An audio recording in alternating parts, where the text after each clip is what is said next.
తలంపంతా నీవే యేసయ్యా, నే కోరేదంతా నీ తోడే గదయ్యా. ఉప్పొంగుతుంది మాలో నీ ప్రేమ, నీ సేవయే మా భాగ్యం యేసయ్యా, నీ సేవయే నా భాగ్యం యేసయ్యా. నా తలంపంతా నీవే యేసయ్యా, నీ కోరేదంతా నీ తోడే గదయ్యా. నా తలంపంతా నీవే యేసయ్యా, నీ కోరేదంతా నీ తోడే గదయ్యా.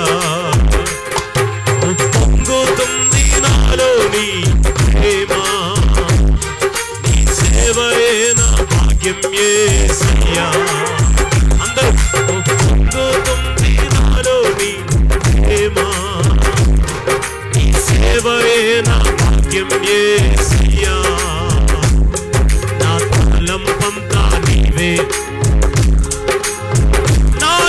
నాలిగిపోతుంది నా ప్రియ భారతం, శాంతి సమాధానం దయచేయుమయ్యా. నా ప్రియ భారతం, శాంతి సమాధానం దయచేయుమయ్యా. నీవే మాకు శరణమయ్యా, నీవే మాకు శరణమయ్యా. ఉప్పొంగుతుంది మాలో నీ ప్రేమ, నీ సేవయే మా భాగ్యం యేసయ్యా. ఉప్పొంగుతుంది అందరూ, నీ సేవయే నా భాగ్యం. నా తలంపంతా నీవే యేసయ్యా, ఆమేన్. నీ కోరేదంతా నీ తోడే గదయ్యా. నా తలంపంతా నీవే, నీ కోరేదంతా నీ తోడే గదయ్యా. ఉప్పొంగుతుంది నాలో నీ ప్రేమ, నీ సేవయే మా భాగ్యం యేసయ్యా. ఉప్పొంగుతుంది నాలో నీ ప్రేమ, ఒకసారి నీ ప్రేమ ఉప్పొంగుతుందయ్యా. ఉప్పొంగుతుంది మాలో నీ సేవయే, నీ సేవయే నా భాగ్యం. అందరం చెప్తామా? ఉప్పొంగుతుంది నాలో నీ ప్రేమ, నీ సేవయే నా భాగ్యం. నాలిగిపోతుంది నా ప్రియ భారతం, శాంతి సమాధానం దయచేయుమయ్యా. అందరూ సేవకులుగా, ఓ శాంతి సమాధానం. మరొకసారి ఇదే మాట అందరూ, నా ప్రియ భారతం, శాంతి సమాధానం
స్వరమెత్తి అన్య భాషల్లో మాట్లాడగలిగిన వారందరూ అన్య భాషలతో మాట్లాడుతుండగానే అన్య భాషల్లో మాట్లాడుతుండగానే ఓరిమాల శతలాల బాబా ఓరిమాల కమదులాల బాబా యేసయ్యా ఎవరు మౌనంగా ఉండక అందరూ స్వరమెత్తి పరలోక భాషలతో మాట్లాడుతూ అన్య భాషలతో మాట్లాడుతూ మా భారతదేశం కొరకు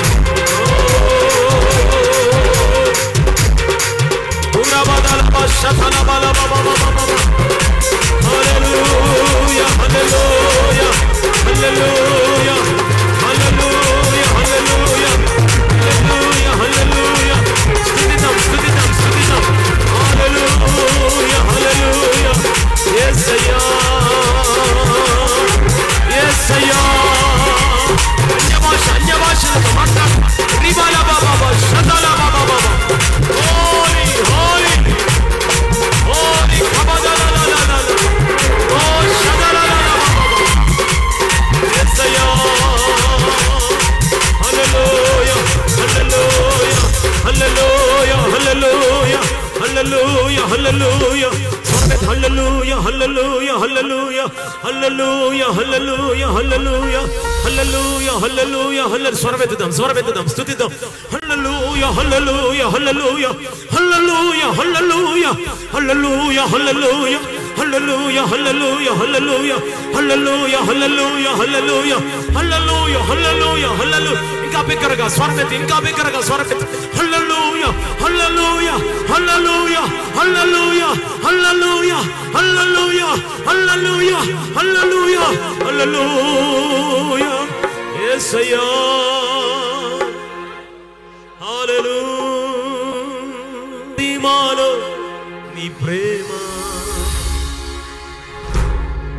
నీ సేవయేమా భాగ్యం యేసయ్యా అందరూ రెండు చేతుల ఆకాశం వైపు ఎలుగెత్తి మొరలిడుచున్నాము అయ్యా నిన్నే బ్రతిమాలుచున్నాము బహుగా నీ సన్నిధిలో మాత్మను కుమ్మరించుచున్నాను అందరం కలిసి నా తలంపంతా నీవే యేసయ్యా నే కోరేదంతా నీ తోడే గదయ్యా ఉప్పొంగుతుంది మాలో నీ ప్రేమ ఉప్పొంగుతుంది ఆరాధించుచుండగానే మన మధ్యలో దైవజనులు పాస్టర్ మాణిక్యవయ్య గారు వచ్చి ప్రార్థన నడిపిస్తుండగా ఏకీభవిద్దాం యేసయ్యా ఉప్పొంగుతుంది మాలో నీ ప్రేమ నీ సేవయే నా భాగ్యం యేసయ్యా స్వరమెత్తి అందరూ ఉప్పొంగుతుంది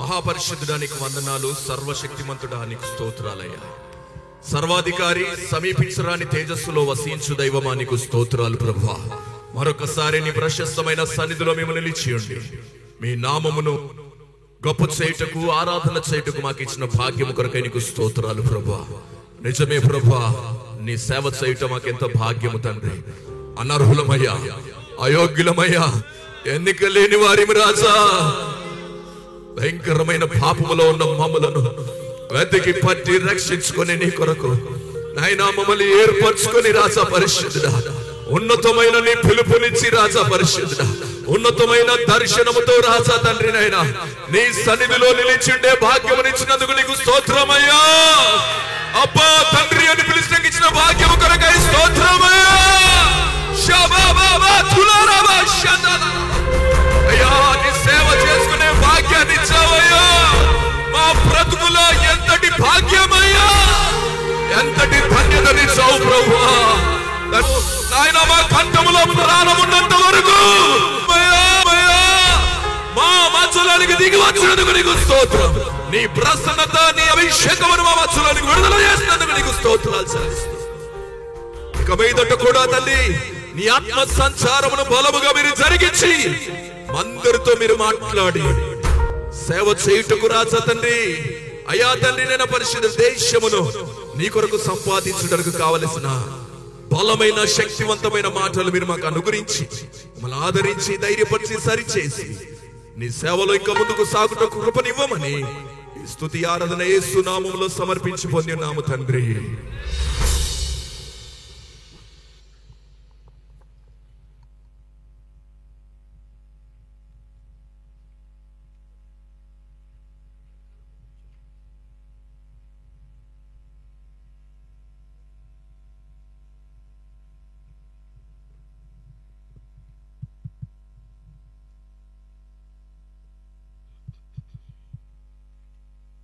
Praise the Lord. Hallelujah. Hallelujah.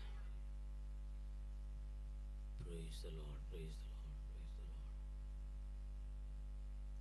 Praise the Lord. Praise the Lord. ఎవరు లేరా సౌండ్ సిస్టమ్ వాళ్ళు?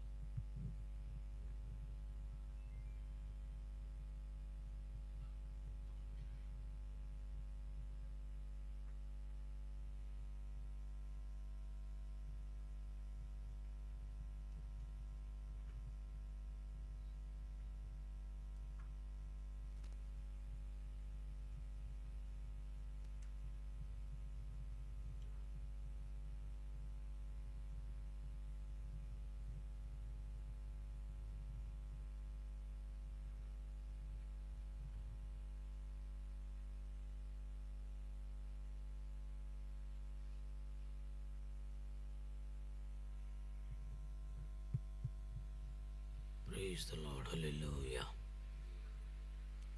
దేవునికి మహిమ కలుగునుగా. Praise the Lord. That's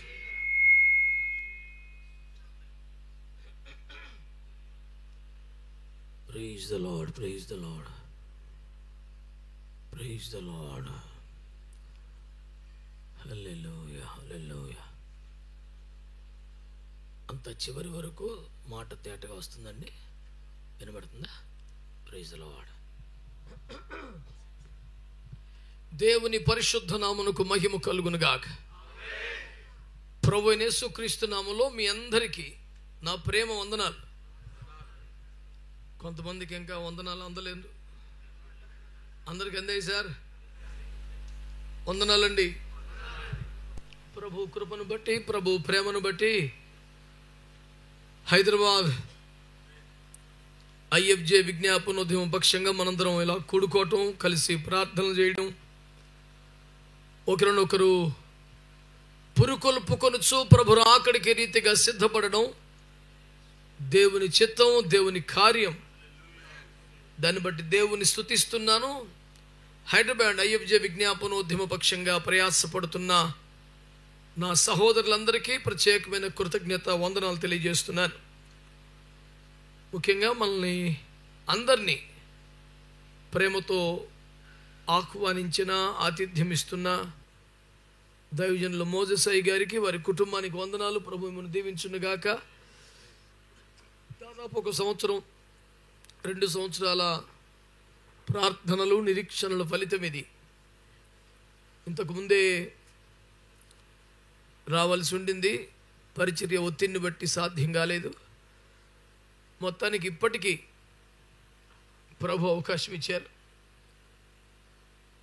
ఈ పూట దైవజనులతో కలిసిన ఐఎఫ్జే విజ్ఞాపనోద్యమం ఈ రాత్రి సంఘమైన కూడా ఈ రాత్రికి సంఘ కూడిక వారు ఏర్పాటు చేసుకుని ఉన్నారు. మళ్ళీ రేపు రాత్రి సూరారంలో తమ్ముడు జవరాజ్ దగ్గర పరిచయం చేసి వెళ్తాను. సో ఎవరైనా మీలో మొట్టమొదటిసారిగా ఐఎఫ్జే విజ్ఞాపనోద్యమానికి వచ్చి మాతో కలిసి ప్రార్థించిన వారు ఉంటే, ప్రభు చిత్తమైతే, మీకు ఇష్టమైతే ప్రభు రాకడ వరకు మనందరం కలిసి ఈ రీతిగా ప్రార్థనలు, విజ్ఞాపనలు చేయాలనే హృదయ వాంఛతో మీకు హృదయపూర్వకమైన స్వాగతం తెలియజేస్తున్నాను. రండి, మనం కలిసి ప్రభు సన్నిధిలో ప్రార్థనలు చేద్దాం. దేవుడు అలాంటి ప్రార్థనాత్మను అనుగ్రహించునుగాక. ఇంకా చక్కగా 12 గంటలకు కూడా వస్తున్నారే.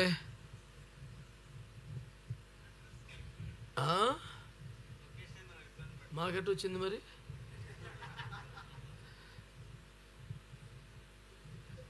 ఇంకేదన్నా కారణం అయి ఉండొచ్చు, కానీ అడ్రస్ పెద్ద కారణం కాదు. ఐఎఫ్జే విజ్ఞాపనోద్యమం అంటే కలిసి ప్రార్థన చేసే ఒక సమైక్య ప్రార్థనా వేదిక. The very purpose of this meeting is to pray together unitedly with one accord for the one single purpose, which is called the great salvation and revival of this great nation. ప్రార్థనా సమయాలు అయిపోయిన తర్వాత వస్తే మీరు ప్రసంగానికి వచ్చినట్టు లెక్క.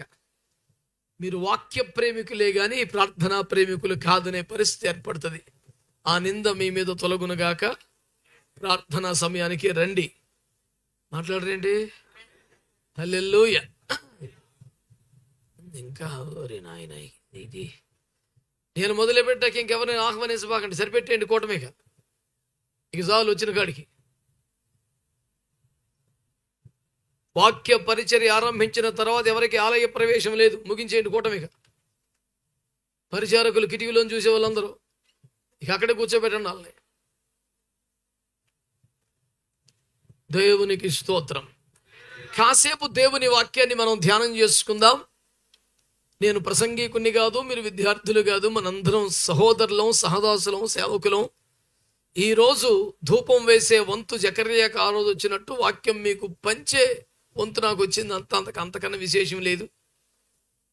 కనుక పంచిపెట్టే స్థానం తప్ప ఇదో పెద్ద బేభత్సమైన ఆధిపత్య స్థానం ఏమి కాదు. ఒంటి నిండా స్పృహ కలిగి దేవుని వాక్యం ద్వారా మీకు పరిచర్య చేస్తున్నాను. దేవుని పరిశుద్ధాత్మ నాకు నీకు సహాయపడునుగాక. చక్కగా దేవుని వాక్యాన్ని కలిసి ధ్యానం చేద్దామా, లేదా నా పాటికి నేను చెప్పుకుంటూ పోనా? That's really wonderful. మీ భాగస్వామ్యాన్ని కోరుతున్నాను. నిశ్శబ్ద ప్రేక్షకులు మాదిరి ఉండిపోకూడదు. చక్కగా కలిసి ఏకీభవించాలని నేను మిమ్మల్ని కోరుతా ఉన్నాను. ఈనాటి మన ధ్యానం కొరకై ఆది కాండము. మొన్న ఓ చోట ఆది కాండము అని చెప్పగానే ఆ వ్యక్తి నా వైపు, అంటే విశ్వాసుల్లో ఒకడు, బాధగా ముఖం పెట్టి చూశాడు. అదేమిటంటే వాడి బైబిల్లో ఆది కాండము పురాతన గ్రంథము లేవట. చిరిగిపోయి గత 20-25 ఏండ్లుగా ఆ బైబిలే వాడుతున్నాడు ఆ మహాభక్తుడు. ఇటు ఆది కాండం, అటు పురాతన గ్రంథం జీర్ణమైపోయింది చెదలకి. ఇక మిగిలింది అట్టుకొచ్చాడు. నేను వాడిని అడిగాను, నాన్న నీకు ఎన్ని జతల బట్టలు ఉన్నాయంటే, అంకుల్ దేవునికి ఒక 20 పేర్స్ ఉంటాయి అన్నాడు. పరమ దుర్మార్గుడు కదరా నువ్వు, 20 జతలు బట్టలు పెట్టుకొని ఇంకో బైబిల్ ఎందుకు కొనలేదురా? అది ఎవడో దానం ఇచ్చిన బైబిల్, దాన్ని పెట్టుకొని తిరుగుతున్నావు ఇప్పుడు దాకా. బట్ట అమ్మైనా సరే కత్తిని కొనాల్సిందే. వెండిని సంపాదించుకున్నట్టుగా సంపాదించుకోవాలి. ఎవరైనా గిఫ్ట్ ఇస్తే, తయారగిస్తే దాన్ని మెయింటైన్ చేద్దామనే అలాంటి పిసినారి మనస్సు నశించునుగాక. బైబిల్ పిచ్చి పట్టుకోవాలి. ఎక్కడ కొంచెం మంచి డ్రెస్ కనపడితే కొనేసే ఆ బుద్ధి.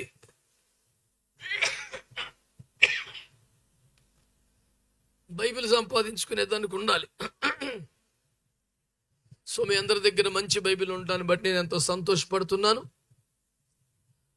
ఆది కాండము 48 మొదట 35వ అధ్యాయం 18వ వచనం చదివి సహాయం చేయండి. ఆది కాండం 35:18.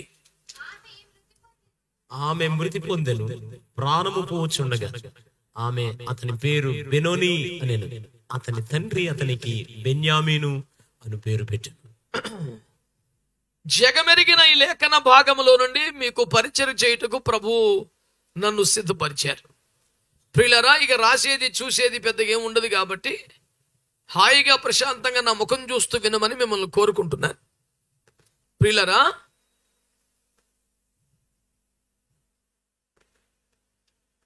నేను ఆగింది మీలో కొందరు ఇంకా ఆ 18 వచనమే చదువుతూ ఉంటే వాళ్ళ కోసం ఆగాను.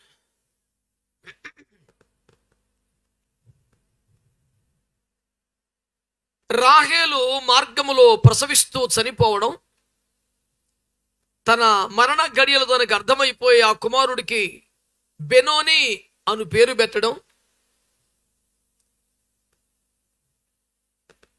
కెవుమని కేక వినబడగానే మళ్ళీ ఆనందోత్సాహాలతో సమీపిస్తున్న యాకోబునకు ఆ దగ్గర ఉన్న స్త్రీలో, సహోదరులో, దాసీలో, మంత్రసానులో ఎవరో ఏ లోపము లేని 12 మగబిడ్డను పట్టుకొని బయటకు వస్తూ, దేవుడు మీకు మరలా ఆరోగ్యవంతమైన లోపము లేని కుమారుణ్ణి ఇచ్చాడండి, కానీ నువ్వు అతిగా ప్రేమించి ఎన్నో సంవత్సరాలు తిప్పలుబడి కొలువు చేసి మరీ పెండ్లి చేసుకున్నటువంటి నీ ప్రియమైన భార్య చనిపోయింది అని చెప్పారు. సందర్భం కాదు కానీ మరి ఆ మాట వచ్చింది కాబట్టి ఒక మాట. యాకోబు కొలువు చేసి రాహేలును ప్రేమించాడు. యేసయ్య ఎక్కడ ఎవరి దగ్గర కొలువు చేసి మనల్ని ప్రేమించలేదు. యేసయ్య ప్రాణమిచ్చి ప్రేమించాడు. ఎంత తేడా అండి అది. యేసయ్యని కొలువు చేసి ప్రేమించినావు అని పాడటం చాలా కష్టం, బాధ అనిపిస్తుంది. యాకోబు స్థానములో, ఆ బుద్ధిహీనమైన ప్రేమ స్థానములో, 7 సంవత్సరాల పరువు తక్కువ పాలేరుతన స్థానంలో యేసయ్యను ఊహించుకోవడానికి మనసెట్లొచ్చిందో నాకు అర్థం కాలేదు. నాకైతే బొత్తిగా నచ్చని మాట అది. చాలా బాధ అనిపిస్తుంది. నా ప్రభువుని అవమానపరిచినంత దుఃఖం కలుగుతుంది. యేసయ్య కొలువు చేసి మనల్ని ప్రేమించలేదు, అది యాకోబుకే చెల్లింది. ప్రాణమిచ్చి ప్రేమించాడు. తన స్థానం మనకివ్వడానికి మన స్థానానికి వచ్చాడు తప్ప అందుకొరకు అన్ని తగ్గించుకున్నాడు కనుక. అంతకన్నా యాకోబు స్థాయి కట్టబెట్టడానికి సరిపడా వ్యవహారం ఏమీ లేదు, ఉండదు, ఎప్పటికీ రాదు. తీవ్రంగా ఆ వ్యాఖ్యను నిరసిస్తూ విషయంలోనికి మరలా వస్తున్నాను.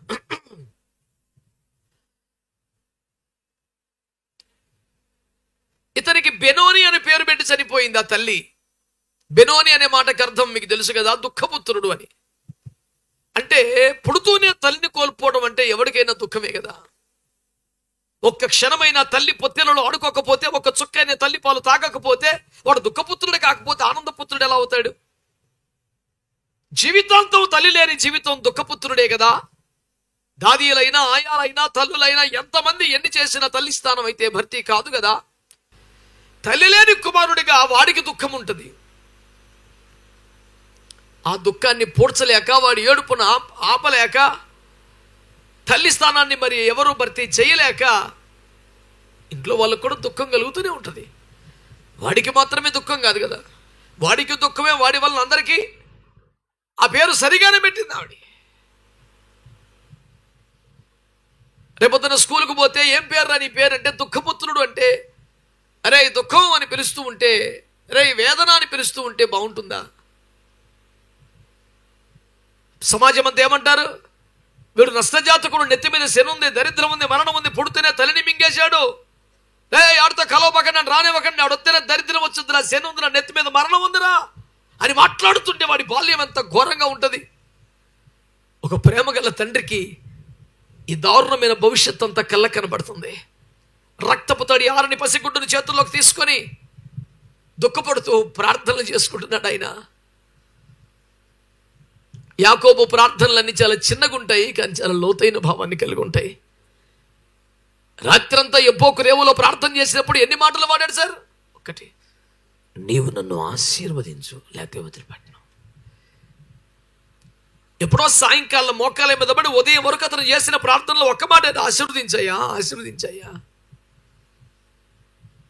మాటలు చాలా తక్కువ ఉంటాయి యాకోబు ప్రార్థనలో. మీరు ఊహించండి, ఒకే ఒక్క మాటతో, ఒకే అంశం, ఒకే మాట, ఒక రాత్రంతా ప్రార్థన చేయగలరా? సాధ్యమవుతుందా? పోనీ భారతదేశ రక్షణ కొరకు లేదా సంఘ క్షేమాభివృద్ధి కోసం మనం ఒక రాత్రి అంతా ప్రార్థించాలని మోకరించాం. ఎప్పుడో సాయంకాలం మోకరించాం, ఉదయం వరకు సంఘమును ఆశీర్వదించు, సంఘమును ఆశీర్వదించు, సంఘం ఆ ఒక్క మాట అనగలమా మనం?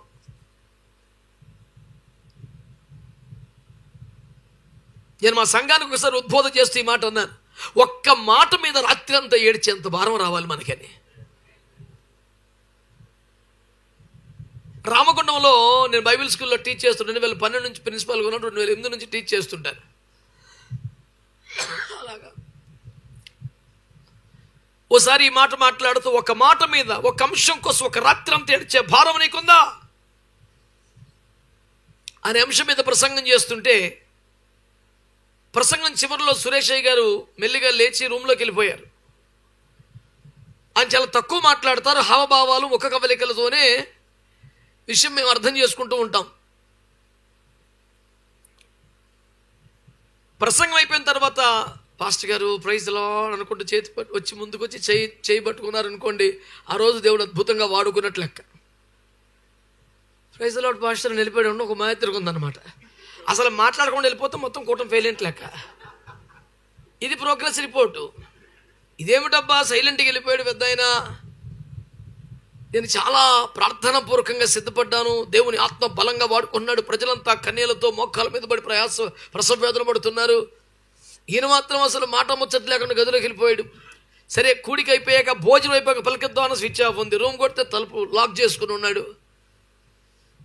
నాకు ఇక నెమ్మది లేకుండా అయిపోయింది. ఎంత ప్రయాసతో ప్రార్థనాపూర్వకంగా దైవ భయం కలిగి పరిపూర్ణ సిద్ధపాటుతో ఇంతమందికి ఆశీర్వాదకరంగా వాడబడితే ఈయన ఇట్ల పోయాడు ఏందబ్బా అని ఒక వెలితి బాధగా ఉండింది. తెల్లవారి బ్రేక్ఫాస్ట్ టయానికి బయటకు వచ్చారు, నన్ను కబురు పెట్టారు. పాస్టర్ గారు ఏది రాలేదా అంటే, అన్నవాడు ఇంకా రూమ్లోనే ఉన్నాడని అన్నారంట. ఒకసారి రమ్మనంటే వచ్చాను. నేను అనుకుంటున్నాను ఆయనకి ఎక్కడ సంతృప్తి కలిగిందో ఎక్కడ బాధ కలిగిందో ఇప్పుడు చెప్తాకు పిలుచుంటారు నన్ను. సరే ప్రోగ్రెస్ రిపోర్ట్ తీసుకుందాం పదా అని చెప్పిపోతే గట్టిగా పట్టుకుని 5 నిమిషాలు అట్లా ఉండిపోయారు. 2-3 నిమిషాలు లేచిన బడి కౌగిలించుకొని కూర్చున్న తర్వాత ఏమైంది అని, అయ్యా ఏమైంది అని చెప్పంటే అన్నారు. ఇక ఆయన అంత తొందరగా చెప్పే రకం కాదు కదా. అవును మీరు ప్రార్థన మధ్యలో వెళ్ళిపోయారంటే అలాగా అన్నాను సీరియస్గా. అంటే ఒక్క మాట మీద ఒక రాత్రి అంతా ప్రార్థన చేసావా అన్నారు కదా. బాధ అనిపించింది, చాలా రోజులైంది అట్లా చేసి. అప్పుడు వెళ్ళి ఇప్పుడు దాకా ప్రార్థనలోనే ఉన్నానన్నారు. దుఃఖం నెట్టూరు పెగిరిపోయిందని ఉందే వాక్యంలో. అంటే నేను ఎందుకు చెప్తున్నానంటే, అప్పటికే వేవేల మందికి ఆత్మీయ తండ్రిగా ఉన్నటువంటి దైవజనుడు, జనములకు దీవెనంగా మారిన వాడు కూడా దేవుడు ఒక మాట మాట్లాడితే చంటి పిల్లలకి దాన్ని తీసుకుని దాని మీద రాత్రంతా పెనుగులాడటం మనలాంటి సేవకులకి ఒక ఆదర్శం. దేవుని మాటను అట్లా సీరియస్గా తీసుకోవాలి మనం. ఇంగ్లీష్లో అంటారు చూసా, the delayed obedience is disobedience అని. ఆలస్యంగా విధేయత చూపడం కూడా అవిధేయత కిందకే వస్తుంది. వెంటనే లోపలగలిగితే ఆ దీవెన స్థాయి వేరుంటుంది. మీరు ఆమె అనకపోవడం నాకు ఆశ్చర్యం కలిగించింది. సరే మీ చిత్తం, అందరూ పెద్దవారు దైవజనులు, దేవునికి స్తోత్రం. పిల్లలు నేను చెప్పే మాట ఏమిటంటే, ఆ పసిగుడ్డుని చేతిలో తీసుకొని పనికి మళ్ళీ పేరు పెట్టింది బుర్ర లేకుండా పేర్లు పెడతాం రావాలి, నేను పెడతాను చూడని పేరు మార్చాడా? నామకరణోత్సవం పెట్టిన పేరు బాగోలేదు నేను మార్చడానికి ప్రభుత్వం మారినప్పుడల్లా పేర్లు మార్చుకునే కథ కాదు కదా. అది తండ్రి యొక్క దుఃఖం, తండ్రి యొక్క వేదన వద్దాయా? నా భార్య చెప్పిన మాట కరెక్టే, తల్లి చెప్పిన ప్రార్థన కరెక్టే. వాడు దుఃఖపుత్రుడే, కానీ దుఃఖపుత్రుడుకుంటే ఎట్లా? మిగతా 11 మందికి అన్నీ బాగా జరిగాయి. చిన్నప్పటి నుంచి ఎవరికి ఏ లోటు రాలేదు. తల్లి పొత్తిలలో ఆడుకున్నారు, అందమైన బాల్యం అందరిది కూడా. వీడిది మాత్రమే చాలా విషాదకరం. వాడికి ఏ అచ్చట ముచ్చట ఉండే అవకాశం లేదు నాయన. ఇంత దారుణమైన దుఃఖపుత్రుడు కనుక వీరిని కుడి చేతులు పట్టుకోయా, వీరిని కుడి చేతి పుత్రుడిగా మార్చయ్యా అనే ఒక తండ్రి ఆక్రందన, దుఃఖము, ప్రార్థన యాకోబులో ఉంది. ఈ ప్రార్థన ఫలితమేమైంది? మన దేవుడికున్న పేరేంటండి? ఆమేన్ అనువాడు. అనండి అనండి. మనం ఏదన్నా నువ్వు చాలా మంచోడు దేవా అంటే ఆమేన్ అంటాడు. నువ్వు పెట్టని దాన్ని ఎత్తువాడు, విత్తనాన్ని కోసేవాడు, నువ్వు కట్టినత్తుడు అంటే కూడా ఆమేన్ అన్నాడు. అక్కడ రాయబడింది ఆ మాట. నేను క్షమిద్దాం అనుకున్నాను కానీ నీ నోటి మాటను బట్టి ఇప్పుడు చేయాలి. యాక్చువల్గా నా ప్రాజెక్ట్ అది కాదు.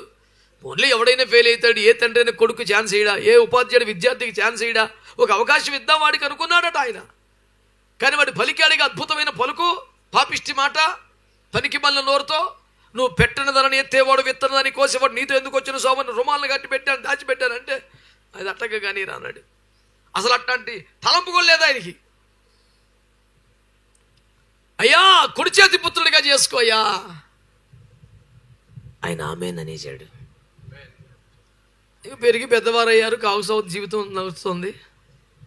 యోసేపుని ఐగుప్తులో ఉన్నాడు కదా, మొత్తానికి రాజు అయిపోయాడు. వీళ్ళకేమో కరువు వచ్చేసింది. ఖాళీ సంచులు వేసుకొని ఉన్న చిల్లర మల్లర వేసుకొని అక్కడికి వెళ్ళి లైన్లో నుంచున్నారు. గింజలు పెట్టాడు, ఒక నాప్ చేశాడు, బెంజమిన్ రప్పించాడు, మొత్తం బ్యాచ్ అని తెల్లారు. కూర్చొని భోజనాలు పెడుతున్నాడు. ఒక్కొక్క రెఫరెన్స్ అవుతుంది, నాకు ఆసక్తి లేక మొత్తం చెప్తాను. అట్లా పెద్దవాడి మొదలుకొని చిన్నవాడి వరకు వరుసగా అందరినీ భోజనాలు కూర్చోబెట్టిన సందర్భాన్ని సీన్ జ్ఞాపకం చేసుకుంటే, బెన్యామీనుకు పెట్టిన భోజనం అట మిగతా 11 మందికి పెట్టిన భోజనం కంటే 5 అంతలు ఎక్కువ అంట. తింటాడా? ఎవడైనా తింటాడా? అందరికీ ప్లేట్ బిర్యానీలు ఇచ్చారండి, ఒకడికి 5 బిర్యానీలు పెడితే ఎవడు తింటాడు? వాడు తింటాడా అన్నది పాయింట్ కాదు, తిన్నాడా అన్నది కూడా పాయింట్ కాదు. వాడికి అంత ఇవ్వబడింది అన్నది మాత్రమే పాయింట్.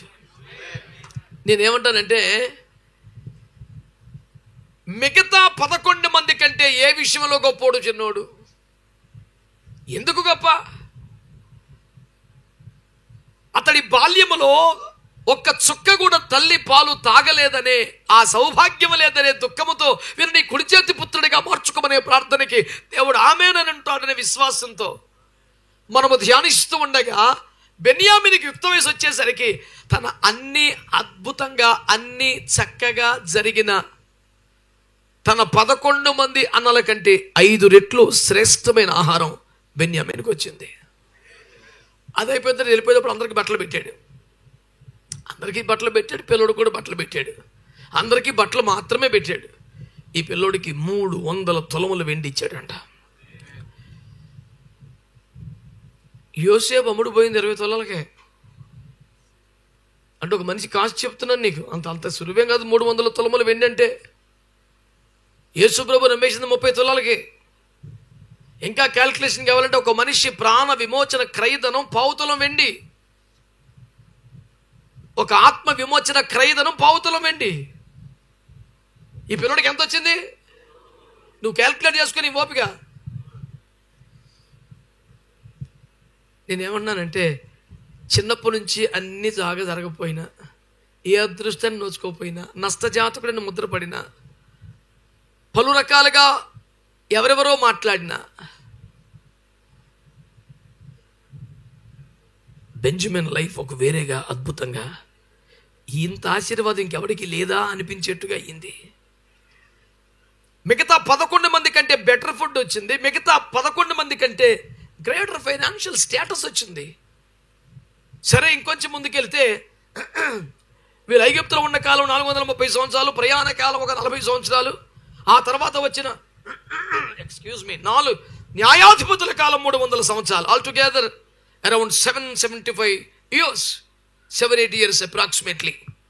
780 సంవత్సరాలు, 770 సంవత్సరాలు గడిచిపోయిన తర్వాత ఇశ్రాయేలుకి తెగులు పుట్టింది. మాకు రాజు కావాలన్నారు. మాకు రాజు కావాలంటే, యెహోవా మనకు రాజు కదా, మళ్ళీ ఇంకొక రాజు అంటాడు. కొత్త అందరికీ రాజులు అంటే మనకే లేడు అని పేచీ పెడితే, అది అపరాధం రా, దోషం రా, పాపం అని పెద్దోడు మదన పడుతుంటే దేవుడు అన్నాడు, వాళ్ళు తృణీకరించేది నన్ను కదా, నిన్ను కాదు కదా, సర్లే ఇచ్చేద్దాం కానీ అన్నాడు. అట్లా ఎట్ట ప్రభు, నీ ప్లేస్లో ఒకరిని నేను అపాయింట్ చేయాలని నా చేతులు రావు, నా నోరు రాదు, అలాగే అన్నాడు. లేదు లేరా, కానీ అలాగే తెలిసి వస్తుందిలే, పెడదాం ఎవడో ఒకనే. నీ ప్లేస్లో ఎవరిని పెడదాం, నాకేం బుర్ర పని చేయట్లా అంటే, రేపొద్దున్న గాడిదలు ఎత్తుక్కుండా ఒకడు వస్తాడు, వాళ్ళ బాబా న్యూజిలేసి వీళ్ళు అంటుంటాడు, అని పెట్టి అన్నాడు. అసలుకే నీ ప్లేస్లో ఎవడూ సెట్ కాదు, అంత స్థాయి ఎవడూ లేదని నేను బాధపడుతుంటే, ఉన్నోళ్ళ లిస్ట్ పిల్ల ఒకరిని పట్టుకొచ్చి, వాళ్ళది మధ్యతరగతి కుటుంబం, పేదరిక జీవితం, వాళ్ళకి గాడిదలు బతుకుని బతుకు ఉన్న 2 గాడిదలు పోతే ఎత్తుకొచ్చే కెపాసిటీ లేని టాలెంట్ వీడు. ఆ గాడిదలు కాపాడుకోవాలి, పోతే తెచ్చుకోవాలి, కాపాడటం లేదు, పోతే తెచ్చుకోవటం లేదు. కనీసం ప్రవక్త దగ్గరికి వెళ్ళి ప్రార్థన చేయించుకుందామంటే పావుల సంద లేదు. ఆడికైనా పాలేరు బెటర్, ఆడిచ్చాడు 1/4 తులం ఉంగరం, ఊరికి ఎట్టుకెళ్ళి ప్రార్థన చేయించుకోరా అని. వీడి దగ్గర పని చేసి వీడికైనా బెటర్గా ఉన్నాడు. అది సౌలు బాబు యొక్క రేంజ్. సమయాల దగ్గరికి వెళ్తే, నాన్న ఈ రాత్రికి ఉండు, రేపు ప్రార్థన చేస్తాను అంటే, ఈ ఆశ ఏంటి? గాడిదలు ఎక్కడున్నాయో రాత్రి అంతా కనిపెట్టి ప్రార్థన చేసి కనుక్కొని రేపు పొద్దున్న చెప్తాను. కానీ గాడిదల కన్నా ఎక్కువ ఊహించుకుంటాకే ఉంది బాబుకి. అంతకన్నా పెద్ద ఆలోచన వచ్చే ఛాన్స్ కూడా లేదు. సర్లేండి ప్రార్థన చేయండి, చక్కగా భోజనం చేశాడు, పడుకున్నాడు.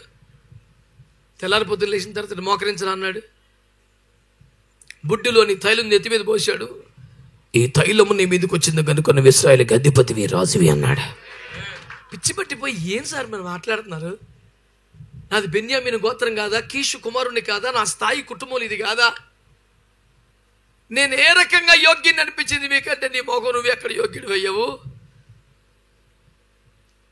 మీ ముత్తాత ప్రార్థన చేశాడంట, మా పిల్లల్లో ఎవడైనా రేపొద్దున్న నువ్వు రాజుని చేయాలనిపిస్తే ఈయన చెయ్యి, ఇది నీ కుడి చేతి పుత్రుడిగా ఉండాలి. అంటే అర్థం ఏంటి? నీ కుడి చేతిలో రాజదండం ఉంటుందని వాక్యంలో లేదా? కింగ్ అయితే అవ్వాలి ప్రభు అని ప్రార్థన చేశాడు. నేను ఫస్ట్లో మీకు మనం చేసింది అదే. యాకోబు ప్రార్థనలు చాలా చిన్నగా ఉంటాయి, చాలా లోతైన మ్యాటర్ ఉంటుంది అందులో. నన్ను ఆశీర్వదించు అన్నాడు. ఆశీర్వదించే అర్థం ఏంటి? తరుముకొస్తున్న మరణం తప్పించు, ఏషో చేస్తుంది కాపాడు, నన్ను నా బిడ్డలను కాపాడు. ఇంత కిలోమీటర్ ఉంటుంది కానీ పలకటం ఒకటే పలుకుతాడు, ఆశీర్వదించయ్యా అంటాడు. కానీ లోపల చాలా మ్యాటర్ ఉంటుంది. ఆయన ప్రార్థనలన్నీ అంతే కదా. ఇది బెన్యామీనిగా చేయి, బెన్యామీనిగా చేయి అంటే అర్థం ఏంటి? నీ కుడి చేతి పుత్రుడిగా ఉండాలి, నీకు రైట్ హ్యాండ్ అయిపోవాలి మా పిల్లోడు. దేవుని కుడి చేతి పుత్రుడిని సాక్ష్యం వాళ్ళు వేదన పుత్రుడిగా ఉండకూడదు, ఆయన దుఃఖ పుత్రుడిగా ఉండకూడదు ప్రభా. నువ్వు ఎప్పుడైనా రాజును చేయాలంటే నేను చేయాలి ప్రభా. నీ కుడి చేతులు నిత్యము సుఖములు ఉన్నాయని 16 కీర్తనలు చెప్పాడు. ఎవరికైనా జీవితంలో నిత్యము సుఖం ఉంటుందా?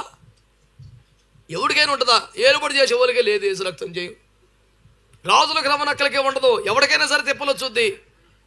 కష్ట సుఖములు, కావడి కుండలు, ఇలాంటి డైలాగులతో పెంచారు చదువులో మనల్ని.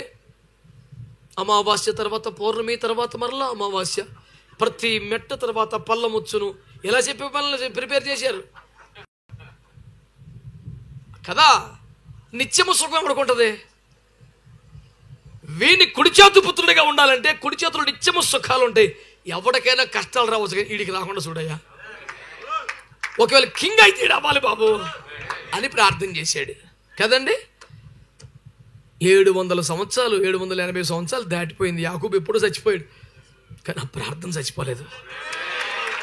ప్రార్థన చచ్చిపోయింది. కానీ నీ తల్లి కానీ తండ్రి కానీ నీ కొరకు ఒక దైవజనుడు కానీ కన్నీరు గాచి ప్రార్థన చేస్తే ఒకవేళ చేసినోడని చచ్చిపోతాడు, కానీ ప్రార్థనకి సాగు ఉండదండి. అది దేవుని బుడ్డిలో దాచబడి ఉంటుంది, దేవుని పుస్తకంలో రాయబడి ఉంటుంది, జ్ఞాపకార్థంగా దేవుని ఒక దీపమై ప్రజ్వలిస్తూ ఉంటుంది. అది ఇజ్రాయేల్కి రాజు కావాలనగానే ఇది అలారం మోగుతుంది. ప్రభా అని చేస్తానన్నావుగా, ఉంటాడు ఒకడు రెడీగా. ఆమె అట్లాగా ఒక జాక్పాట్ కన్నా మంచి పదవిని సంపాదించండి, దాని పేరు గ్రేస్. ఇంకేముంటుంది? ఆ కృపలో కొట్టుకొచ్చేసాడు ఎవరో? సౌలు.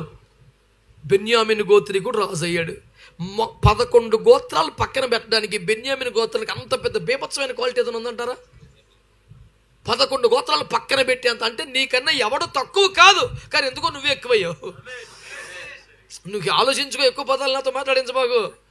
నీకన్నా ఎవడు తక్కువ కాదు. సమకాలీన లోకంలో, మీ సంఘంలో, సహవాసంలో, నీతోటి వారిలో దేవుడు నిన్ను సేవకుని చేశాడు, ఆ బలమైన అభిషేకం ఇచ్చాడు, వాడుకుంటున్నాడు. మిగతా వాళ్ళు నీకన్నా ఎందులో తక్కువ అసలు కాదు. నిజానికి వాళ్ళు ఎవ్వరు నీకన్నా తక్కువ, కానీ విచిత్రంగా దేవుడు నిన్ను అందరికంటే ఎక్కువ చేశాడని కృపది. సరే, దీనికి కారణం సౌలు ప్రార్థనా జీవితమా, కీషు ప్రార్థన జీవితమా, యాకోబు చేసిన? సరే అటు పెట్టు. ఇతగాడు అయిపోయాడు కదా, ఎవరో కింగ్ అయిపోయాడు కదా. ఏదో కొంచెం ఫస్ట్ టర్న్ ఒకసారి ఇద్దాం, ఆ తర్వాత మన క్యాండిడేట్ని పెట్టుకుందాం, ముందు డమ్మిని పెట్టి నేటి రాజకీయం లాగా అట్ట కాదు. 13 మొదటి సమయంలో అంటాడు, సౌలా నువ్వెందుకు ఇంత అవివేక పని చేసావు? సదాకాలం నిన్నే రాజుగా ఉంచాలని యెహోవా నిర్ణయించాడు. అంటే ఏదో ఛాన్స్ ఇచ్చి డమ్మిగా పెట్టి సాటిస్ఫై చేసి మేకే విషలాగా కాసేపు కూర్చోబెట్టి ఫోటో తీసి పంపించేద్దాం అనుకోవాలా. సదాకాలము సౌలుని రాజుగా పెడదాం అనుకున్నానండి. అంత కృప. ఒక ప్రార్థన అది అయిపోయిందా? 127 సంవత్సరాలను చెదరిమన్న యూదులందరినీ ఒక దెబ్బకి చంపి చట్టం వస్తే ఎదురొట్టి నిలబడి బీభత్సాలు చేసి మొత్తాన్ని తిమ్మిని పంపించేసి హామాను సాగుగొట్టి ప్రజలందరికీ ఒక విమోచన, విడుదల కల్పించి 60 రోజులు నాన్ స్టాప్గా పండగ చేసుకునేంత ఉత్సవానికి కారకుడిగా నిలబడ్డ వ్యక్తి ఎవరు?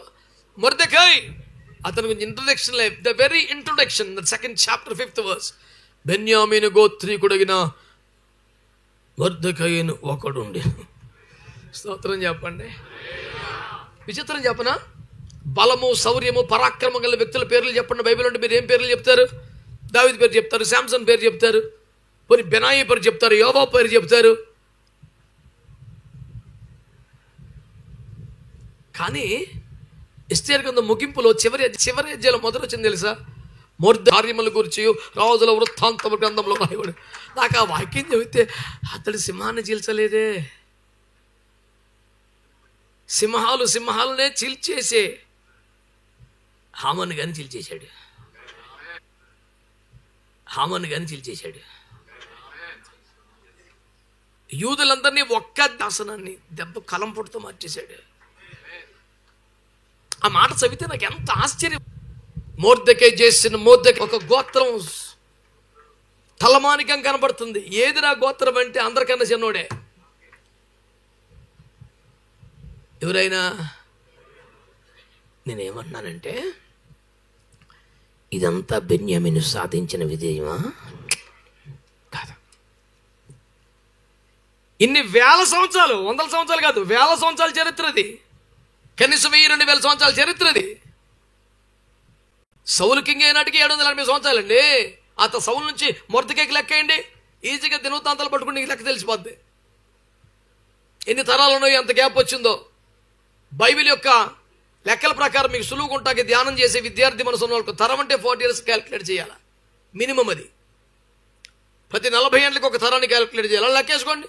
చరిత్రలు దినవృత్తాంతాల పుస్తకం పట్టుకుని మీకు లెక్క తెలిసిపోతాయి 5 నిమిషాల్లో. నేను ఖాళీగా ఉంటాను కాబట్టి అలాంటి పనులన్నీ చేస్తుంటాను. నాకు మీ అంత బిజీ ఉండదు కదా. దేవుని స్తోత్రం. మొత్తం 66 పుస్తకాలు, అధ్యాయుల పేర్లు చెప్పమన్నా, ఏ అధ్యాయం తర్వాత దేవుని చెప్పమన్నా, దేని తర్వాత దేవుని చెప్పమన్నా, ఎవడన్నా 10వ అధ్యాయం చెప్తే 11 చదివి అది 11 రా 10 కాదు అంటారు కూర్చొని ఇక్కడ. అమ్మా ఎట్ట తెలుసు అంటే, ఇంకో పని ఏమని చచ్చింది నాకు, ఇంకో ₹10 పని చేయను భూమి మీద. ప్రార్థన చేసుకోవటం, వాక్యం చదువుకోవటం, పనులన్నీ జనాలకు అప్పగించానండి. ఫైనాన్షియల్ మ్యాటర్లు అయితే అసలు చూడను నేను. నాకు తెలిసిన పెద్ద పెద్ద అధికారులు బోల్డ్ మంది వాక్య పరిచర్లను ఎవరికి ఎత్తారు, కానీ ఫైనాన్స్ మ్యాటర్ మనకి ఎవరికి ఎవరు. దానికి మించిన మర్మం ఇంకే తెలియదు. పాస్టర్ అమ్మ కూడా చెప్పరు అసలు. అడిగింది అనుకో, ఎప్పుడైనా నాలంటాడు ప్రసంగం విని, అవునండి మీరేంటి చెప్పట్లేదే అంటే, నీకు ఎందుకమ్మ బోల్డ్ టెన్షన్లో తల, నిన్ను ప్రేమించి ఆ తలనొప్పులు నీకు ఉండకూడదని అన్నీ నా మీద సిలువ మోస్తూ నీకు పునరుద్ధరణ ఇస్తానంటాడు. ఇది అద్భుతమైన అబద్ధం. అసలు నిజం ఏంటంటే, ప్రతి ట్రాన్సాక్షన్ని ఆమె ఎంజాయ్ చేయలేదు. ఇది తప్పండి, ఇది కరెక్ట్ కాదని అంటది. ఆ సాగు ఎందుకని, నీకెందుకమ్మా ఈ శ్రమలన్నీ, నేను చూసుకుంటాను కదా, నీకేం కావాలి చెప్పు, నువ్వు అడిగింది నీకు తెచ్చిపెట్టలేకపోతే అప్పుడు నేను ఓడిపోయినట్లేక అంటే, అసలు నాకు భారం లేకుండా, నా నెత్తి మీద సిలువ లేకుండా అడిగిన ప్రతి దేశం ఎంత ఉన్నా ఉత్తమ భర్తని ఇచ్చావు దేవా, నీకు స్తోత్రం అని ఆమె స్తోత్రం చెప్పొద్ది. ఆ ఫీల్డ్లో ఉంచడమే ఈయనకి క్షేమం. ప్రభు అందరినీ మార్చునుగాక. మీరు మార్చునుగాక అన్నందుకు ఆమె అన్నారా? అయితే కరెక్టే. మర్మాలు చేయవాకండి సార్. ఎవరి మీద చేసిన పాస్టమ్మ దగ్గర మర్మాలైంది. తేటగా ఉండండి. మీకు ₹1 సెక్యూరిటీ చెప్తా. ఓడను కట్టాలన్న దర్శనం నోవకు భార్యకి కానీ పిల్లలకి కానీ ఎవరికి లేదు. నోవకు ఒకడికే వచ్చింది. తన దర్శనాన్ని వాళ్ళతో పంచుకున్నాడు కాబట్టి వాళ్ళు హృదయమంతా కుమ్మరించి పనిచేశారు కాబట్టి భూమి మీద ఎవడిక్కడ పుల్ల అక్కడ బెట్టపైన 7 కట్టి పారేశారు. భూమి మీద మనోడు ఎక్కడికి వెళ్ళిన దర్శనం, భారం, స్వరం అన్నీ చెప్తాడు. ఇంట్లో మటుకు చెప్పడం. పాస్టర్ గారి యొక్క పెద్ద ఫెయిల్యూర్ అదే. ముందు నీ దర్శనమే నీ భారం అంటే వాళ్ళని కూర్చోబెట్టి చెప్పు. ఇవాళకైతే రేపైనా ఏకీపిస్తారు పోని. ఫస్ట్లో జీర్ణించుకోలేకపోయినా అదేంటంటే మేము వేరే కళలు కన్నా ఎట్టు చేసామంటే, నాకు కూడా అంతకన్నా ఎక్కువ కళలే ఉన్నాయమ్మా, ఏసులో ఇది ఇచ్చాడు మరి ఏం చేద్దాం అంటే, ఇవాళకైతే రేపైనా వాళ్ళు కూడా కళలు మార్చుకుంటారు. ప్రభువుకు స్తోత్రం. నమ్మితే నేను 31 సంవత్సరంగా సంఘ కాపరిని, ప్రభు సేవలో ఉన్నాను. ఓ పాస్టర్ గారికి మనవణ్ణి, ఇంకో పాస్టర్ గారి కొడుకుని, నేను కూడా పాస్టర్ అయ్యి 30 ఏళ్ళు అయింది.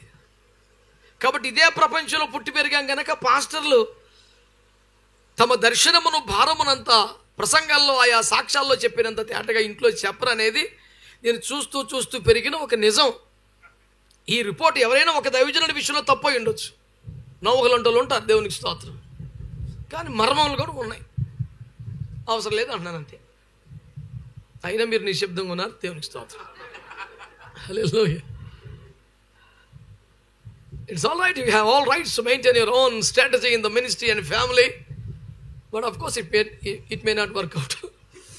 Then you will come to this sense. Remember my words. God bless you. దేవునికి స్తోత్రం కలుగునుగాక. కనుక ప్రియులారా, మీ ఇక్కడ గమనించవలసిన విషయం ఏమిటంటే,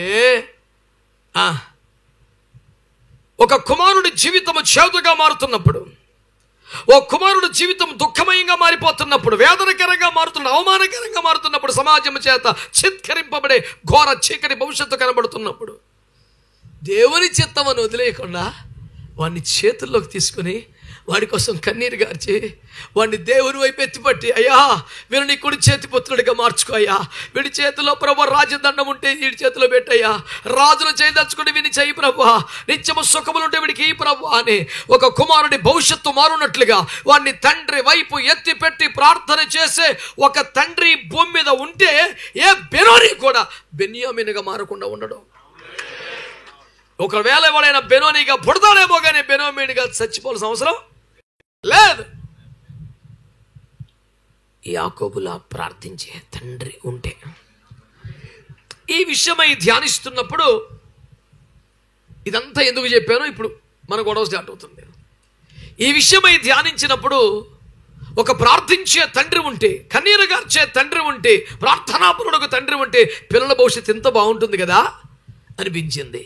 అనిపించిన వెంటనే కనిపించిన నిజం ఏమిటి తెలిసిన? అందరికీ ప్రార్థించే తండ్రులు ఉండరుగా. తండ్రులే లేని వారు ఉన్నారు, ఉన్న తండ్రులు ప్రార్థించేవారు కాని వారు ఉన్నారు.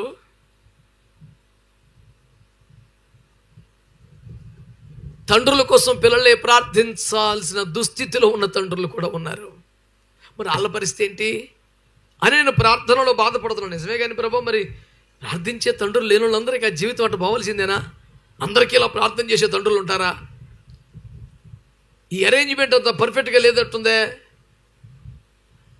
ఏడ్చే తండ్రులు ఉంటేనే పిల్లల భవిష్యత్తు బాగుంటుందా? మరి అందరికీ లేకపోతే వాళ్ళ పరిస్థితి ఏంటి అనే ప్రశ్న దేవుని వద్ద పెడుతున్నప్పుడు ప్రార్థనలో ప్రభు నాతో మాట్లాడింది. నేను అందుకనే కదా ఆత్మీయ తండ్రుల భూమి మీద ఏర్పాటు చేశానని చెప్పాడు. దేవునికి స్తోత్రం చెప్పండి. అందరికీ ప్రార్థించే తండ్రులు ఉండరు కాబట్టి, అందరికీ ప్రార్థన పనులు తండ్రులు ఉండరు కాబట్టి, మంచి తండ్రులు ఉన్నా వారి మీద ప్రార్థనాత్మ లేకపోవచ్చు కాబట్టి, ప్రార్థించే అలవాటు ఉన్న కన్నీటిని దేవుని పాదములు కడిగే స్థాయి ఆ భారం తండ్రులందరికీ ఉండకపోవచ్చు కనుక దేవుడు సంఘ కాపురులను, ఆత్మీయ తండ్రులను కన్నీటితో ప్రార్థన చేసి తమ చేతికి అప్పగించబడ్డ బిడ్డల భవిష్యత్తును ఆశీర్వాదకరంగా మార్చే ఒక బాధ్యతాయుత స్థానాన్ని సేవకులకు దేవుడిచ్చాడు. గట్టిగా అంటే ఇప్పుడు ఆత్మీయ తండ్రి స్థానంలో మనం ఏం చేయాలి? మన చేతికి అప్పగించబడ్డ బిడ్డల భవిష్యత్తు కొరకు, వాడి నెత్తి మీద ఉన్న శాపం, దరిద్రం, దుఃఖం తొలగిపోయి వాడికి ఆశీర్వాదకరంగా మారడం కొరకు వారిని పరమ తండ్రి వైపు వారి జీవితాలను ఎత్తిపట్టి ప్రార్థించవలసిన బాధ్యత ఆత్మీయ తండ్రులమైన సేవకుల మీద ఉన్నది. ఆమేన్. మీరు గమనించండి, ఏ సంఘ కాపురైనా, మీరైనా ఇంకొకరైనా, ఏ సంఘ కాపురైనా సంఘ బిడ్డల కొరకు ప్రార్థించుటలో భూమి మీద ఏ గొప్ప దేవజనుడి కన్నా ఖచ్చితంగా మొదటి స్థానం సంఘ కాపురికే ఉంటుంది. తక్కువ ప్రార్థనా జీవితం కలిగిన సంఘ కాపరి, ఎక్కువ ప్రార్థనా జీవితం కలిగిన గొప్ప దైవజనుడు, ప్రసంగికుడు, ప్రవక్త. వీళ్ళిద్దరిలో సంఘ బిడ్డల కోసం ఎవరు ఎక్కువ ప్రార్థన చేస్తారు? ఖచ్చితంగా సంఘ కాపరే. మళ్ళీ చెప్తున్నాను, మీకంటే అపరిమితమైన ప్రార్థనా జీవితము కలిగిన దైవజనుడు ఉన్నా మీ సంఘ బిడ్డల కోసం మీరు చేసినంతసేపు ఆయన ఎందుకు చేస్తాడు చెప్పండి? ఆయన పరిచర్య వేరు, ఆయన దర్శనం వేరు, కన్నా భారం వేరు, ఆయనకు అప్పగించబడే బాధ్యతలు వేరు. ఒకవేళ వెళ్ళినప్పుడు ఓ మాట ప్రార్థన చేయమంటే చేస్తాం, కానీ సంఘ కాపరి వల్లే భారం కలిగి రోజు చేస్తామా? ఖచ్చితంగా చెయ్యం. ఎందుకంటే మాకు కూడా సంఘాలు ఉంటాయి, మా బిడ్డల కోసం మేము ప్రార్థన చేసుకోవాలా, మాకు ఏమైనా బాధ్యతలు మేము ఉంటాయి. మీరు ప్రార్థించమని కోరినప్పుడు ప్రార్థన చేస్తాం. సమస్య తీవ్రతను బట్టి వ్యక్తిగత ప్రార్థనలు జ్ఞాపకం చేసుకోమంటే కొన్నిసార్లు జ్ఞాపకం చేసుకుంటాం, కొన్నిసార్లు చేసుకోలేకపోవచ్చు కూడా. జీవితంలో ఎన్నడూ ఒక్క నిమిషం కూడా మానకుండా చేశానని చెప్తే అబద్ధమవుతుంది. అది నేనైతే అంత ఖచ్చితమైన వాగ్దానం ఎవరికి చేయను. సరయ్యా నాకు జ్ఞాపకం వచ్చినప్పుడు ఒక మాట దేవుని సందులో అంటానులే అంటాను. నేను తప్పకుండా ప్రార్థన చేస్తానని ఎందుకు దొరికిపోవడం? నేను ఒకవేళ చేయలేను ఒక దినం అంటే ఆ రోజు నేను అబద్ధం అన్నట్టు కదా. సంఘ బిడ్డలకి ఏదో చేస్తా, తప్పకుండా ప్రార్థన, నీకేం భయం లేదు రబ్బాయి అంటాను. ఎందుకంటే డ్యూటీ అది. భూమి మీద ఏ సంఘానికి వెళ్ళినా ఎన్ని వేల మందికి వెళ్ళినప్పుడు అన్ని వేల మందికి మానక నీ కోసం ప్రార్థన చేస్తానంటే నేను నెరవేర్చలేకపోవచ్చు. అది అటు పెద్ద పెద్ద వాగ్దానాలు అయితే నేను ఎవరు చేయను. తప్పకుండా ప్రార్థనలో మరి జ్ఞాపకం చేసుకుంటానులయ్యా. ఈరోజు మీరు గమనించాలి, అంటే సంఘ కాపరులను ఆత్మీయ తండ్రులుగా దేవుడు ఏర్పరచడములో దేవుని ఉద్దేశం, దేవుని ప్రణాళిక ఏంటంటే నాశనమైపోయే జీవితాలు, గురిలేని జీవితాలు, దారం తెగిపోయిన గాలిపటం లాంటి జీవితాలు, దుఃఖముతో వేదనతో మిగిలిపోకుండా నీ కన్నీటితో వారిని దేవుని వైపు ఎత్తిపట్టి ప్రార్థన చేస్తే ఆ దుఃఖపుత్రులే కుడి చేతి పుత్రులుగా మారిపోతారు. అంటే నీ చేతికి అప్పగించబడ్డ జనముల భవిష్యత్తును, పేపర్ భాషలో తలరాతను విధిరాతను మార్చివేసే ఒక అద్భుతమైనటువంటి సామర్థ్యం గల వ్యక్తిగా దేవుడు దైవజనుని అభిషేకించి ఏర్పాటు చేశాడు. హల్లెలూయా. ఇప్పుడు ఈ రీతిగా అంటాను, ఒక ప్రార్థించే కన్నీటి ఆత్మ కలిగిన దైవజనుడి చేతుల్లో పడితే ఆ విశ్వాసి జాతకం మారిపోయినట్లు లెక్క, లోక భాషలో చెప్పాలంటే. ఆమేన్. వాడి దశ దిశ తిరిగినట్లు లెక్క. ఒక కన్నీటి ప్రార్థన ఆత్మ కలిగిన దైవజనుడి చేతుల్లో పడ్డావంటే సగం బచాయించినవు పోయి, నువ్వు తిరగలేదకి. నీకు నీ యుద్ధాలను వాళ్ళే చేసేస్తుంటారు, నీ పోరాటాలు వాళ్ళే ఏడు చేస్తుంటారు.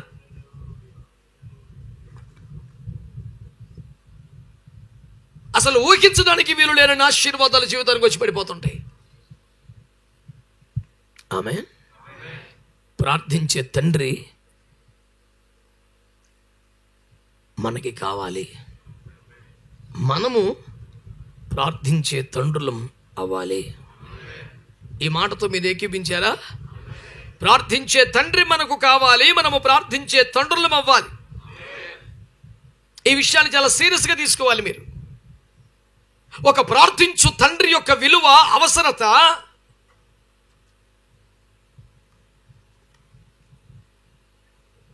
బాగా ఎరిగినటువంటి స్థాయిలో అందరూ దైవజనులే కనుక ఫలానా చదవండి, ఫలానా చదవండి అనకుండా నేను ముందు పోతా ఉన్నాను.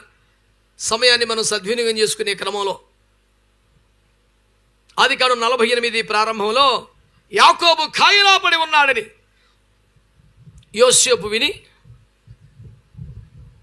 చదవకండి ఇలా చూడండి. యోసేపు స్థానంలో మీరే ఉన్నారు, ఐగుప్తుని వెళ్తున్నారు, ఫరో ఇంటికి తండ్రిగా ఉన్నారు, ప్రపంచానికి అన్నదాతగా ఉన్నారు. మీ నోటీస్కి వచ్చింది నాన్నగారు బాగోలేదని. ఏం చేస్తారు మీరు? ఇమ్మీడియట్గా డాక్టర్ని పంపిస్తారు.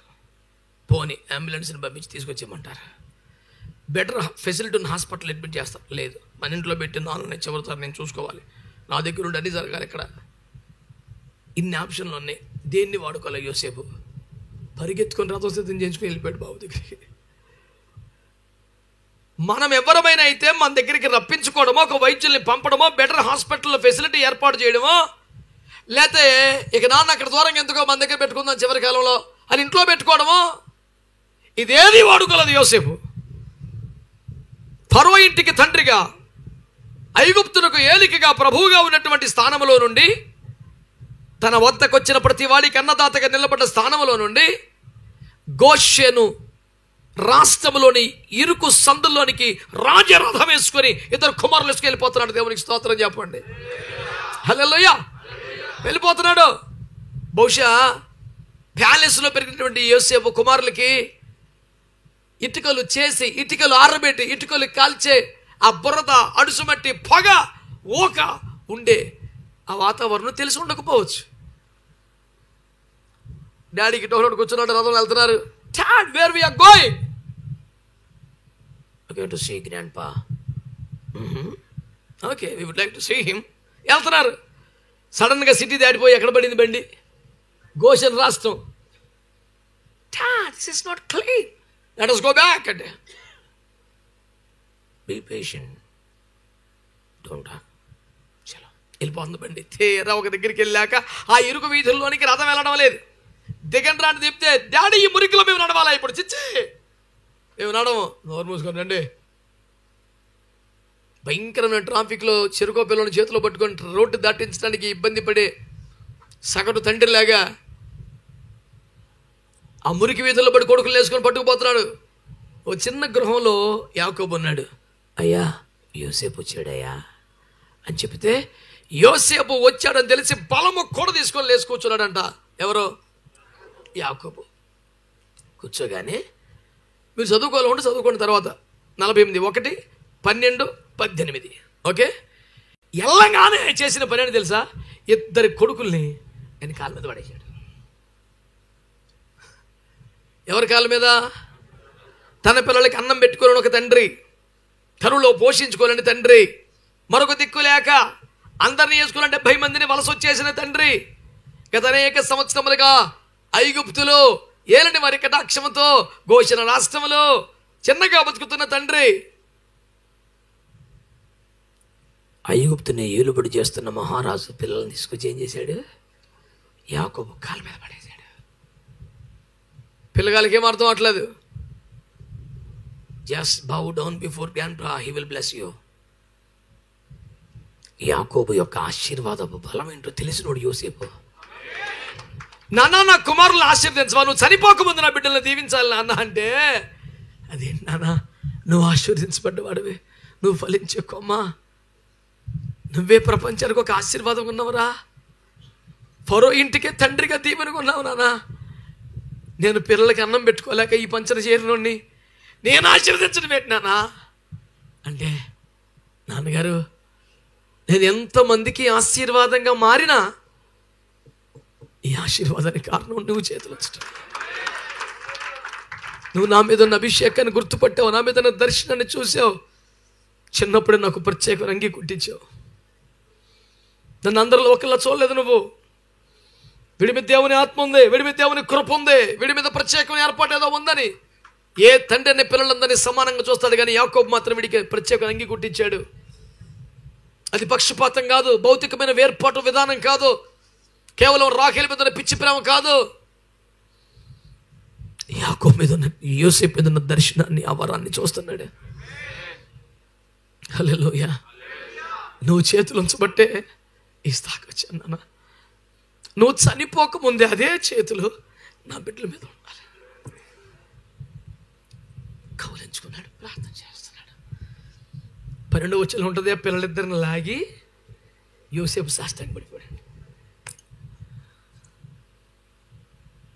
ఆ సీన్ ఒక ఎంపరర్ పొజిషన్లో ఫరోని రబ్బర్ స్టాంప్గా మార్చేసి, యోసేపు సెలవు లేకుండా ఫరో ఇంటి వరకు కూడా చెయ్యి ఎత్తడానికి లేదండి.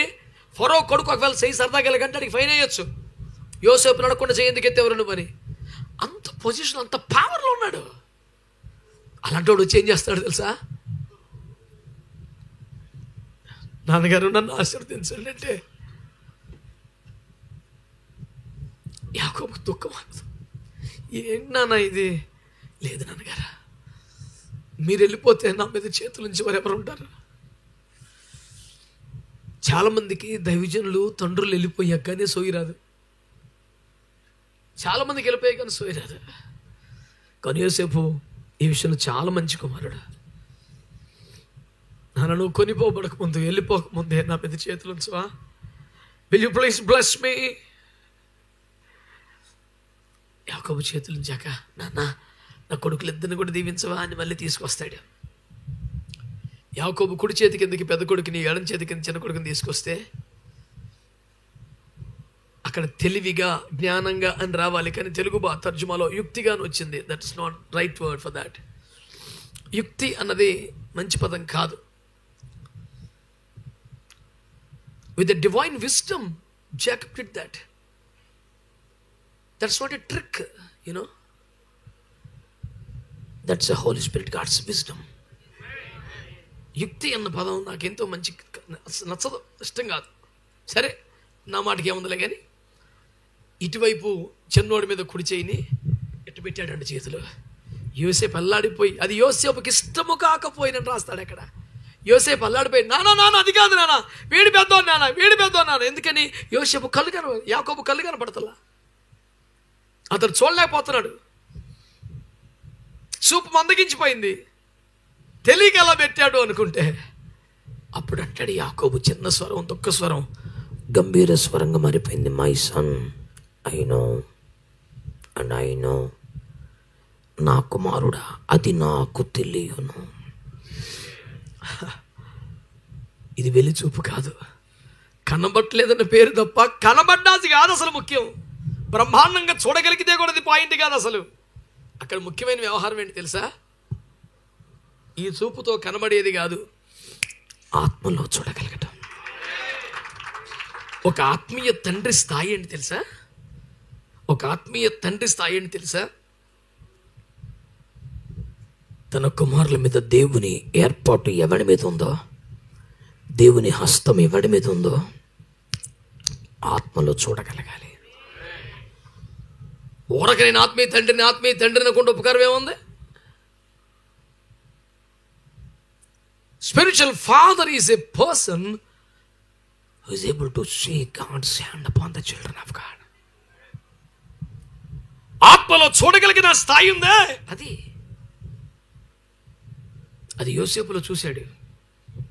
ఇక్కడ ఎఫ్రాయిం చూస్తున్నాడు, చెయ్యటి తీసుకొచ్చి పెడుతున్నాడు. నా డాడ్ అది కాదు డాడ్ అంటే నాకు తెలుసు. కంగు తింటాడు యోసేపు ఒకసారి, my son I know that. సరే నాన్న, చెయ్యటు పెడతాడు. డాడ్ అది కాదు డాడీ, ఇది పెద్దోడు డాడీ. నాకు తెలియను నా కుమారుడా, నాకు తెలియను నేను అంటున్నాను.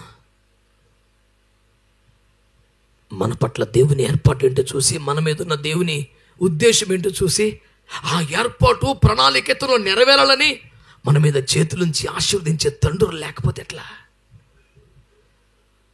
ఆ విలువ ఎరిగిన వాడు కనుక యోసేపు పరుగులెడుతున్నాడు. ఎక్కడ ప్యాలెస్లో నుంచి గోషను మురికి వీధుల్లోకి వస్తున్నాడు.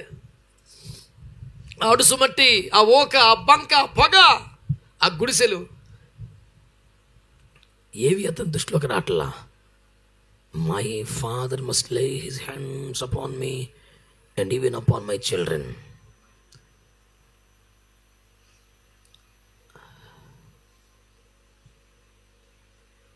నేను ఒక్క మాట అంటాను, ఎవరికైనా నిండు మనసుతో దేవుని ఏర్పాటును చూసి ఆశీర్వదించి ఒక తండ్రి లేకపోతే జీవితాలు బెనూనిగా ఉండిపోతాయేమో, దుఃఖపుత్రులుగానే బతుకు ఎడవలసి వస్తుందేమో,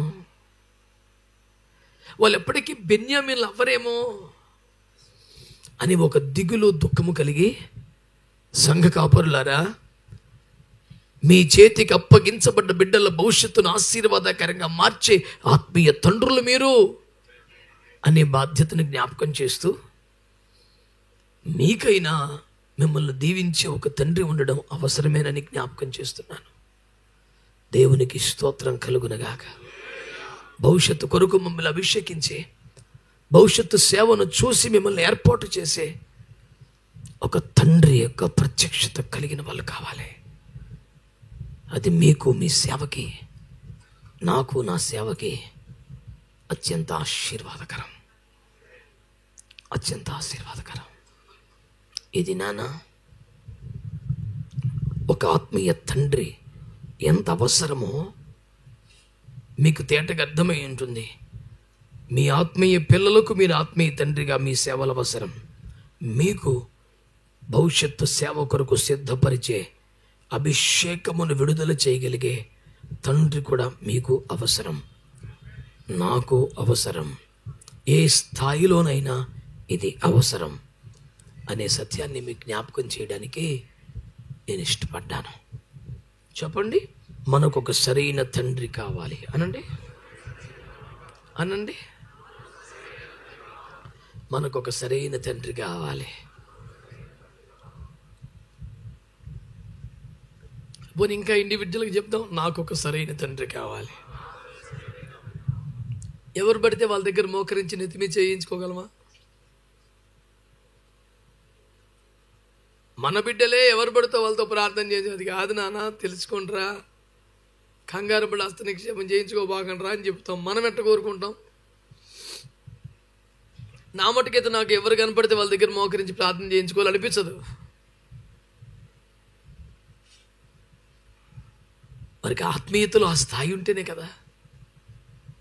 వీరి చేతులు ఉంచితే నా మీద అభిషేకం పెరుగుద్ది అనుకుంటేనే కదా. లేనిపోని ఆల బలహీనతలు మనకి ఇంపార్ట్ అవుతే దరిద్రం అనుకుంటే ఎందుకు చేపెట్టించుకోవాలా? చాలామందికి తెలియక ఎవరు దైవజనులు కంటే వాళ్ళ దగ్గర మోక్ష ప్రార్థన చేయించుకుంటారు. వద్దు, అట్లా చేయకూడదు.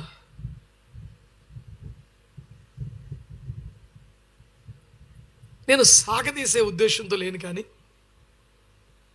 ఒక మాట చెప్పాలి. ఈ తరంలో, ఈ కాలంలో ఏ దైవజనుడికైనా తన మీద చేతులుంచి ఆశీర్వదించే ఒక సరైన తండ్రి కావాలి. ఈ తరంలో ప్రతి దైవజనుడు తన బిడ్డల భవిష్యత్తును ఆశీర్వాదకరంగా మార్చగలిగిన కన్నీటి ప్రార్థనాత్మ కలిగిన తండ్రి ఉండాలి. 2 మాటలు కూడా సీరియస్గానే తీసుకున్నారని నమ్ముతున్నాను నేను. తీసుకున్నారా? ఇక 3వ మాట చెప్పనివ్వండి. ముచ్చటగా 3 చెప్తే బాగుంటుంది అంటారు కదా, దాంతో వెళ్ళిపోదాం మనం. 3వ మాట ఏంటంటే, ఒక తండ్రిగా చెప్తున్నాను, సరైన తండ్రులు కావాలి, సరైన తండ్రిగా బ్రతకాలి అని చెప్పినటువంటి నోటితోనే చెప్తున్నాను. సరైన కుమారులు కూడా కావాలి. ఈ తరంలో ఈ సమతూకం బాగా లోపిస్తుంది. సరైన తండ్రులు ఉంటే సరైన కుమారులు ఉండటం లేదు. సరైన కుమారులకేమో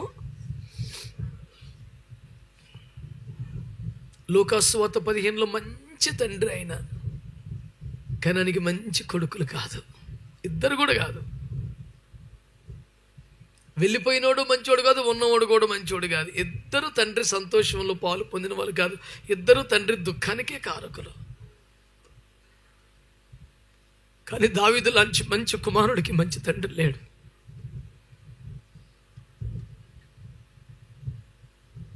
అటు యెషై కానీ ఇటు సౌలు కానీ తండ్రి ప్రేమను పంచిన వారు కాదు. ఈ తరములో ఈ సమతూకం లోపిస్తుంది. దైవజనుల కొరకు ప్రార్థన చేసే ఒక భారం ప్రభు నాకు ఇచ్చినప్పుడల్లా ఈ పాయింట్ కూడా నా కళ్ళ ముందుకు వస్తుంది. మంచి తండ్రులు అంటూ దైవజనులు ఇవ్వండి అయ్యా. మంచి తండ్రులకు మంచి కుమారులను కూడా ఇవ్వండి అయ్యా. ఇద్దరు కుమారులు, ఒకడు తప్పిపోయాడు, ఒకడు మంచోడు అనుకుంటాడు, కానీ ఉన్నోడు కూడా ఏం సుఖం ఇచ్చాడు, ఆడు ఏడిపించినోడే.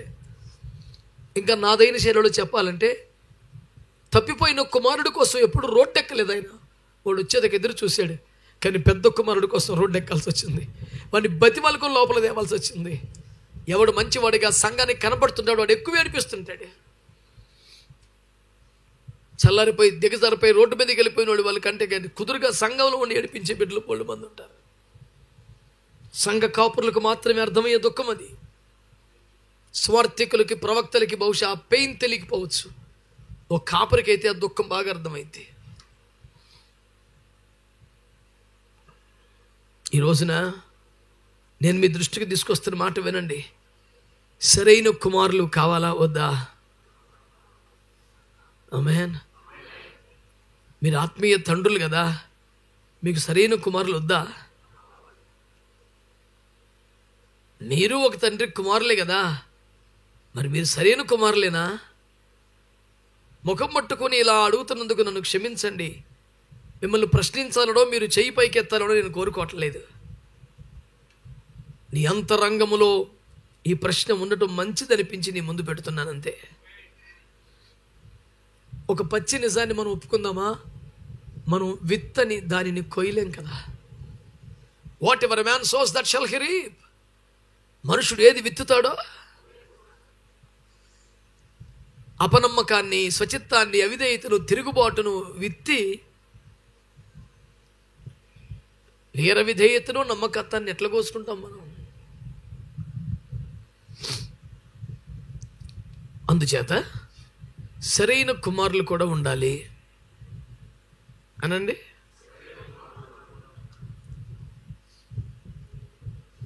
నేను రెఫరెన్సులతో పని లేకుండా చెప్పేస్తాను, ఎక్కువ టైం తీసుకోకుండా. నేను ఈ విధంగా చెప్పటం ద్వారా నా భారాన్ని పంచుకుంటున్నాను తప్ప మీకేం బోధించడం లేదు. మీరు ఆలోచించండి ఒక్కసారి.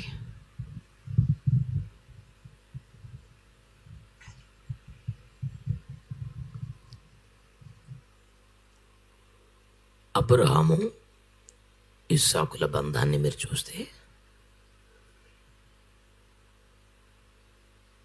గొర్రె పిల్ల ఏది అంటుంటే దేవుడు చూసుకుంటాలే నాన్న అని చెప్పి బలిపీఠము కట్టి కట్టెలు పేర్చి ఇక గొర్రెపిల్ల రావడమే తరువాయి అన్న దశలో టక్మని కాలు చేతులు గట్టి బలిపీఠం పెట్టి కత్తి పైకి ఎత్తితే ఏ కొడుకైనా ఫీల్ ఎట్టుంటుంది? అదేంటి నాన్న నీ మనసులో ఇదే కనుకుంటే ఇంటి దగ్గర చెప్పొచ్చు కదా, ఇన్నిసార్లు అడిగినప్పుడన్నా చెప్పొచ్చు కదా. నన్ను ఏమార్చి నన్ను మాయలో పెట్టి నా చేతులతోనే రాళ్ళు పేర్పించి నా చేతులతోనే కట్టెలు మోపించి నన్నే బలిస్తావా? నువ్వు తండ్రివేనా? నీకు అసలు మనస్సుందా అనే ప్రశ్న నోటికి రావాలి. కనీసం ప్రశ్నార్థకమైన ఫేస్ అన్న పెట్టాలి భూమి మీద ఎవడైనా. అసలు అదేమీ లేకుండా అప్పగించుకున్న వ్యక్తిగా బైబిల్ ఇస్సాకును మనకు పరిచయం చేసింది. నా స్టడీ బైబిల్లో నేనేం రాసుకున్నాను తెలుసా? తన బలిపీఠమునకు తానే రాళ్ళు కట్టెలు పేర్చుకున్నటువంటి విధేయుడు సమర్పణ గలవాడు ఇస్సాకు అని రాసుకున్నాను. ఆ మాట చదివినప్పుడల్లా సమర్పణ మన సొంతంగా కడుపులోంచి రావాలి అనే మాట నాకు గుర్తొస్తుంటుంది. మొదటి అతనికి పెళ్లి సంబంధం చూసేటప్పుడు బాబుని తీసుకెళ్ళు అని చెప్పాడు ఎలియాజర్కి. బాబుని తీసుకెళ్ళదు, నువ్వే తీసుకురా అన్నాడు. ఆ చిన్నది నీ వెంట వచ్చటకు ఇష్టపడితే సరే, ఇష్టపడకపోతే ఇక నీకేమి ఇబ్బంది లేదు, ఈ నిబంధన నుంచి నువ్వు బయటపడతావు అన్నాడు కదా. యాక్చువల్గా ఏమనాలి? బాబు గారికి నచ్చితే సరే, నచ్చకపోతే మరి నీ తప్పేం లేదు, పంపించేయాలి.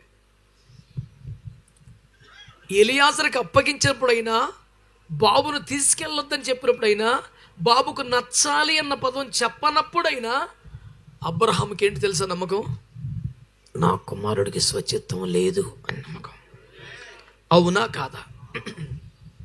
అంటే సరైన కుమారులు కావాలనుకున్నాం కదా, ఇలాంటి కుమారులేగా మనకు కావాలి. మాట్లాడతలా అంటే మనం కూడా అలాంటి కుమారులమై ఉండాలి కదా. నేనేం మర్మంగా మాట్లాడట్లేదు కదా, తేటగా. మన హైదరాబాద్ భాషలో అయితే కుల్లా. ఆలోచించండి. ఇస్సాకు లాంటి సమర్పణ. 2, ఇస్సాకు లాంటి స్వచిత్తము బొత్తిగా లేని జీవితం. అరే పెళ్ళి కనీసం పర్సనల్ చాయిస్ ఉంటుంది కదా. అంతే, నాకేం నాన్నగారు ఎలా చెప్తారు, నాన్నగారు ఎవరిని తీసుకొస్తారు, అరే సరిదైపోయింది.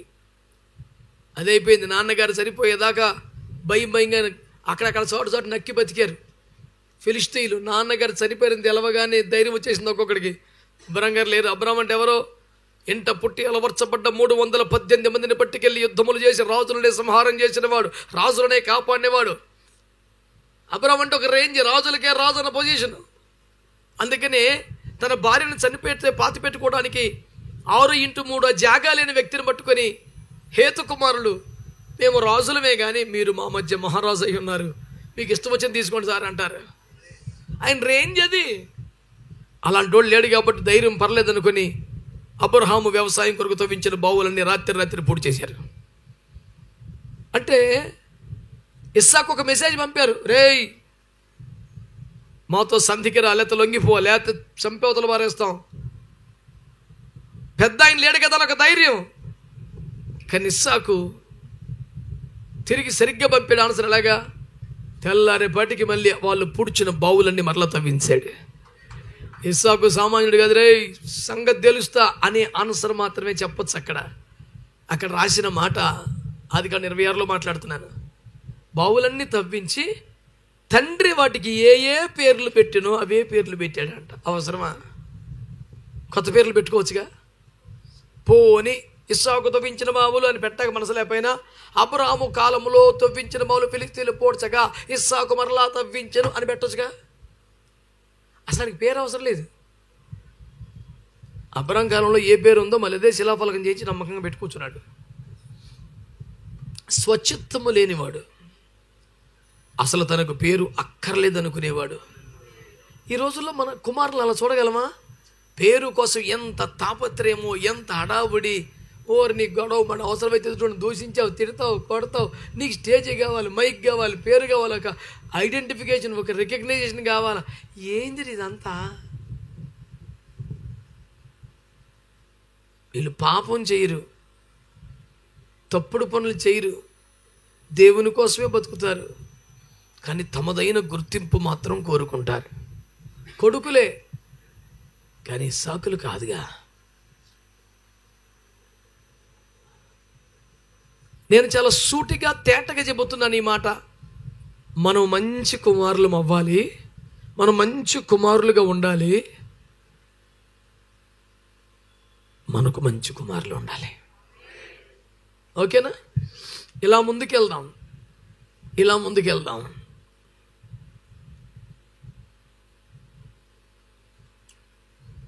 ఇలా వెళ్ళిపోతుంటే ఎలీషా దగ్గర దాకా వద్దాం. ఎలీషా దాకా వస్తే ఎలీషా ఇంకా వ్యవసాయం చేస్తున్నాడని తప్ప, ఇంకా సేవకు రాలేదనే తప్ప, ఒక సేవకుడికి ఉండాల్సిన అవగాహన, జ్ఞానం అంతా ఎలీషా దగ్గర ఉంది. అటుగా వెళ్తే ఒక దుప్పటి మీద వేస్తే, ఏంటి సార్ దుప్పటి వేసారు, నాకు గిఫ్ట్గా ఇచ్చారా, ఉతికేసి పెట్టమంటారా, కొత్త దుప్పటి ఇమ్మంటారా, ఇలాంటి సండే స్కూల్ ప్రశ్నలు లేవు. దుప్పటి మీద వేస్తే దాని అర్థం ఏంటో నీకు తెలుసు. అయ్యా ఇంటికి వెళ్ళి మమ్మీ డాడీని ముద్దు పెట్టుకొని వచ్చేస్తాను సేవకు అన్నాడు. ఒక దైవజనుడు ఒక దుప్పటి మీద వేస్తే దాని అర్థం ఏంటో గ్రహించిన స్థాయిలో ఉండి దేవుని సమయం కొరకు పనిచేస్తున్నాడు. అంటే మన భాషలో చెప్పాలంటే ఒక సేవకుడి పాకం ఉంది, కానీ కామన్గా జస్ట్ ఒక బిలీవర్లా ఉంటాడు చర్చిలో సైలెంట్గా. నిజానికి అడిగి సేవకుడి పాకం ఉంది. దైవజనుడు ప్రతి కదలికి అర్థమవుద్ది, కానీ దైవజనుడు చెబితేనే చెయ్యాలి. అంతవరకు నమ్మకంగా పనిచేసుకుని బతకాలని. ప్రార్థన చేయటం వస్తే, పాట పాడటం వస్తే, ఆరాధన చేస్తాం వస్తే, అసలు ఎవడు పాస్టర్ మనకు అర్థం అవుతుంది. ఈడాడవడు ఎక్కువైపోతుంది. ఇట్లాంటి కొడుకులు తగలబడ్డారు మన పేనానికి. తగ్గి ఉండటం రాదు, దాగి ఉండటం రాదు. అబ్బే ఒక దైవజనుడు చెప్తే విన్నాను, అది నాది కాదు, చాలా పెద్ద ఆయన. నన్ను అడిగారు, నాన్న సంఘం ఎంతమంది ఉంటారు ఏంటంటే ఇలా ఇలా చెప్పాను. అంతా ఉప్పుగాలేనా కరేపగ్గాలు ఉన్నారా అన్నాడు. నాకేమి అయ్యా అంటే ఏంటంటే చెప్తాను కూర్చో అన్నాడు.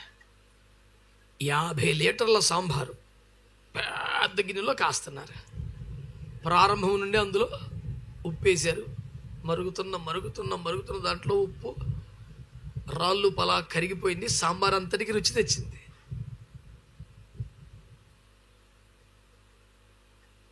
ఇందులోంచి ఉప్పును తీయని అడుగు, తీయలేవు.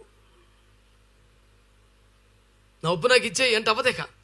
అది కలిసిపోయింది, కరిగిపోయింది, దానికి రుచినిచ్చింది, పాడవకుండా ఆపుద్ది. అది నాశనం అయిపోయి దాన్ని బతికించింది. ఒక ముక్కలో చెప్పాలంటే దాని పేరు ఉప్పు. ప్రారంభం నుంచి ఉన్నది, ఫస్ట్ నుంచి ఈ మంట, మరుగు, వేడి రకరకాలుగా చచ్చి సావులని చచ్చింది. అది అంత అయిపోయిన తర్వాత తాలింపులో ఇంకొక పెద్ద గిన్నె 50 కేజీలు గిన్నె పెట్టి అందులో లీటర్ నూనె పోసి గుప్పుడు కరివేపాకు ఎత్తే గోతులు ఎక్కడో అడుగుని ఉంటుంది. అది ఈ సాంబార్ పోతే అందరికన్నా పైకి వచ్చి కూర్చుంటుంది. అది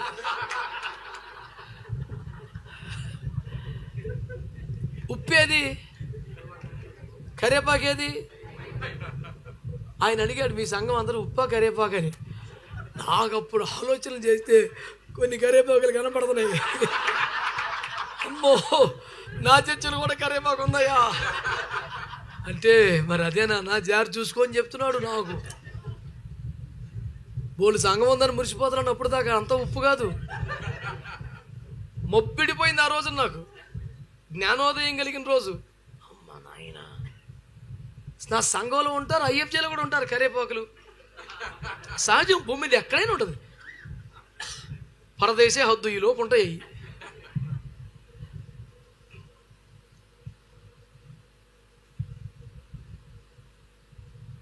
కాబట్టి ఏమి చేయదు, కరివేపాకును ఏరువేయదమా అట్లన రాదు. అదే అందం ఉన్నాయి. కానీ దానికి ఎన్ని ఫోటోల్లో పడ్డా దాని బతుక్కి ఉప్పు స్థాయి దానికి ఉండదు. దానికి అంత సీన్ లేదు, ఇంకెప్పటికి రాదు. తినేవాడు చక్కగా ఏరిపారేస్తాడు అంతే. ఉన్నాయి ఏరేవాడు ఒకడు ఉన్నాడు, మనకెందుకు. నాకు చెప్తారు చాలా అయ్యారు, మీరు కొన్ని గమనించుకోవట్లేదు. కొంతమంది నేరేనా అంటాడు, నేనే పని ఎందుకురా, తినేవాడు ఏడతాడులే, ఉప్పునైతే ఎవడు తీయలేడు. ఉండని చెప్పండి, ఇప్పుడు మనం ఉప్పు అవుదామా కరేపాకు అవుదామా? ఎందుకంటే మనకు ఉప్పు లాంటి పిల్లలు కావాలి కాబట్టి. సార్ మనం ఏం విత్తకుండా పని అవ్వదు సార్. చిన్నోళ్ళు పెద్దలు అందరికీ దండం పెట్టి చెప్తున్నా, సాధ్యం అవ్వదు. గాలిలో నుంచి కోసుకోవడం కుదరదు. నేను కొన్ని డైలాగులు ఎట్లా రాసుకుంటానంటే, హేతువు లేని శాపం తగలదు అని ఉంటుంది కదా సామెతల్లో, దాని కింద దీవెన కూడా అని రాసుకున్నాను. అది లలితలు చూసాను చెప్పలా, ఊరకని రావని. ఎందుకు వస్తాయి సార్ ఉత్తిన ఆశీర్వాదాలు? దానికి సంబంధించిన క్వాలిటీ ఏదో ఉండాలాడ. ప్రభువుకి స్తోత్రం, హల్లెలూయా. ఏంటి మా ఊరు సద్యాత్రాడు జాగ్రత్తగా అప్పుడే.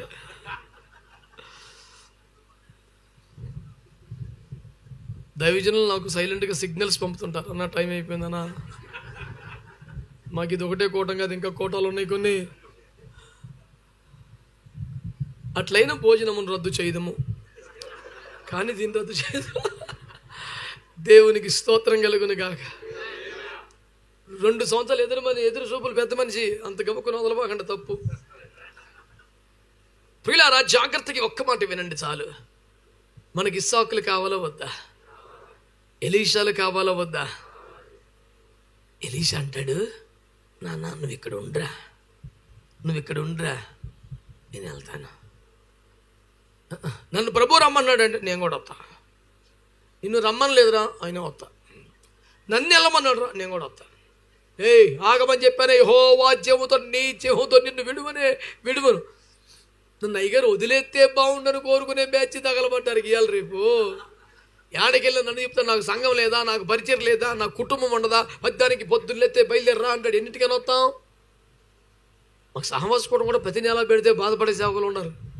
అన్న ప్రతి నెల ఎవడవుతాను, 3 నెలలకు ఒకసారి పెట్టు, ఛార్జీలు బోల్డ్ అవుతున్నాయి. దేవుని స్తోత్రం.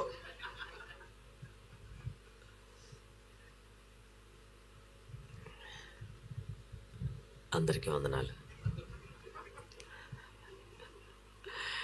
వాస్తవాలు చెప్తున్నాను సార్. అరే వద్దంటే వచ్చాడు ఉందాం. పోనీ ఇంకో రివర్సల్ చెప్తాను, మిమ్మల్ని వద్దంటే మీ తండ్రులు వెంబడెత్తారా? బీపీ పొడుచుకొచ్చేది దెబ్బకి. అరే నన్ను వద్దన్నాడాయా, నేను ఎట్లా పోతాయిగా కథం. నన్ను పిలుచుకపోవాలి, నన్ను పిలవాలి.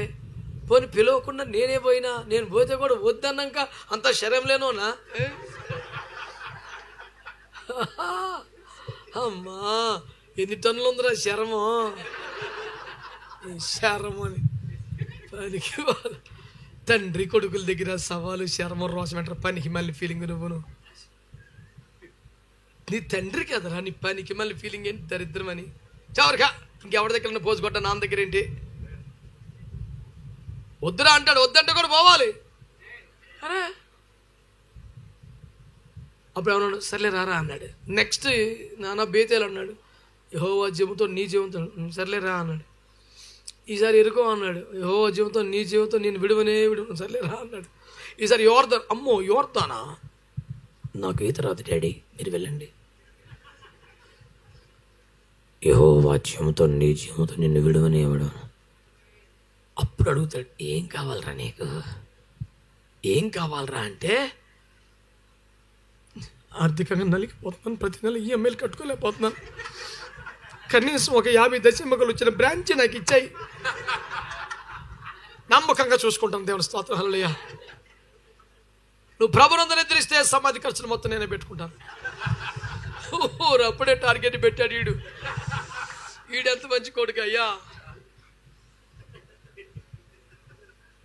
నాతో అన్నాడు ఒకడు, అయ్యా నువ్వు చచ్చిపోతే కానీ మొత్తం నేనే చేసుకుంటాను అని. కూడా 10 ఏళ్ళు అయింది, ఆడు ఎదురు చూస్తున్నాడు. ఇంకా ఆడి సమర్పణను ఎప్పుడు చచ్చిపోతే పెట్టి చేయించి ఆడే బతి పెడతాడంట. అదే అర్థం, అది అర్థం అదే. ఉన్నారు నన్న విచిత్రమైన కుమారులు భూమి మీద. నీకేం కావాలి కొడుక అంటే ఎలీషా అంటాడు, నీ ఆత్మ కావాలి. ఏం అడగలేదండి. ఒక వరం కావాలో, ఒక సంఘం కావాలో, బ్రాంచీ కావాలో, పెద్ద పెద్దలతో పరిచయం కదా. ఆహాబు నువ్వు కేకెత్తో వస్తాడు కదా, ఒకసారి మా వాడని కొంచెం పరిచయం చేయి. కొన్ని పరిచయాలు చేస్తే మేము కొంచెం ముందుకెళ్తాం. అంతే. నీ ఆత్మ అంటే గుర్తుపెట్టుకోండి, ప్రాణం, ఆత్మ, దేహం 3 ఉన్నాయిగా నాకు. లేవా అయింది మీకు? ఈ 3 జఫన్య అంటే ఎవరు? శరీరమా? ఆత్మే. ఇప్పుడు శరీరం ఇప్పుడు చచ్చిపోయింది అనుకోండి, ఇప్పుడు మోసస్ గారు చర్చిలో చచ్చాను అనుకోండి, ఇక ఆయన డ్యూటీ తప్పదు, భూస్థాపన కార్యక్రమం బుధాన్ని వేసుకోవాలా. ఆయన చర్చి కాబట్టి స్థానిక సంకాపరి ఏమంటాడు, ఇంతవరకు మన మధ్యలో ఉన్న దైవజనుడు ఇక లేడు. మరి ఉన్నవాడు ఎవడు? ఉన్నవాడు జఫన్య నివసించిన ఇల్లు, జఫన్య ధరించిన కట్టె. జఫన్య కాదు, వెళ్ళిపోయినాడు జఫన్య. అంటే జఫన్య అంటే వ్యక్తి ఎవడంటే ఆత్మ, శరీరం కాదు. నీ ఆత్మ కావాలంటే అర్థం ఏంటి సార్? నాన్నగారు మీరు కావాలి నాకు, మీ వల్ల కలిగే ప్రయోజనాలు కాదు. ఇంత ఎంటబడుతున్నావు, నీకు ఏం కావాలంటే నువ్వు కావాలయ్యా. ఇలాంటి కుమారులు కావాలి. మనల్ని తప్ప మన వలన ఏమీ ఆశించని కుమారులండి, వద్దన్న వెంబడించే కుమారులు. ఇక కొత్త నిబంధనలకు వస్తే తిమోతి గురించి ప్రస్తావించకుండా ఉండలేము. ఒక తండ్రికి కుమారుడు ఎలాగో సేవలు చేశాడో తిమోతి నాకు అలా చేశాడు అన్నాడు. కానీ నా దానికంటే ఎక్కువ ఇష్టం నాకేంటి తెలుసునా? తండ్రికి సేవలు చేయటం మాత్రమే కాకుండా నాకు ఇష్టం ఏంటంటే అతడు నా ఇబ్బందులు ఎరిగియు నన్ను వెంబడించాను అంట. ఇప్పుడు నాతో ఎవరిని వచ్చాను అనుకోండి, ఐగర్తో పాటు ఫ్లైట్లు వెళ్ళొచ్చు, ఐగర్తో పాటు ఏసీలు వెళ్ళొచ్చు, ఐగర్తో పాటు ఇన్నోవర్ కార్లు వెళ్ళొచ్చు అని పిల్లగాళ్ళు వస్తారు. సరదాగా అంకుల్ నేను వస్తాను, ఈ వారం మినిస్టర్ గారు చర్చిలో పిల్లగాళ్ళు చాలామంది ఎంటపడతారు. ఎందుకంటే అంకుల్తో ఉంటే ఇబ్బంది ఏముంది? అంకుల్ ఏ హోటల్ ఉంటాడో ఆ హోటల్లో ఉండొచ్చు, తిని తింటే తిన్నాడు, ఎలా తిరిసాడు మొత్తం కుడి చేతి పుత్తలుగా ఉంటే. పిల్లగాళ్ళకి అంత అమాయకులు ఎవరు లేరులే. వీళ్ళని అడుగుతారు నమ్మకంగా, వీళ్ళు వచ్చారు కదా అయ్యగారు ఏం తింటారంటే, ఆయన ఏం తింటారో మీరైతే పెట్టండి. ఆయన తినడానికి పచ్చడి పెడతావా అయింది, నువ్వైతే పెట్టు, ఆయన తింటాడు. వచ్చింది ఏది బయటికి వెళ్దాం. వాళ్ళ దృష్టిలో నేనే తిన్నాను ఉంటుంది, కానీ సబ్జెక్ట్ వేరే. దేవునికి స్తోత్రం. ఎరా భోంచేశారంటే ఇక అంతా మిగిలిందే, ఇంత తిన్నామయ్యా. అసలు మిగిలిందే నేను టచ్ చేశాను. అసలు అయ్యే సింహాలు.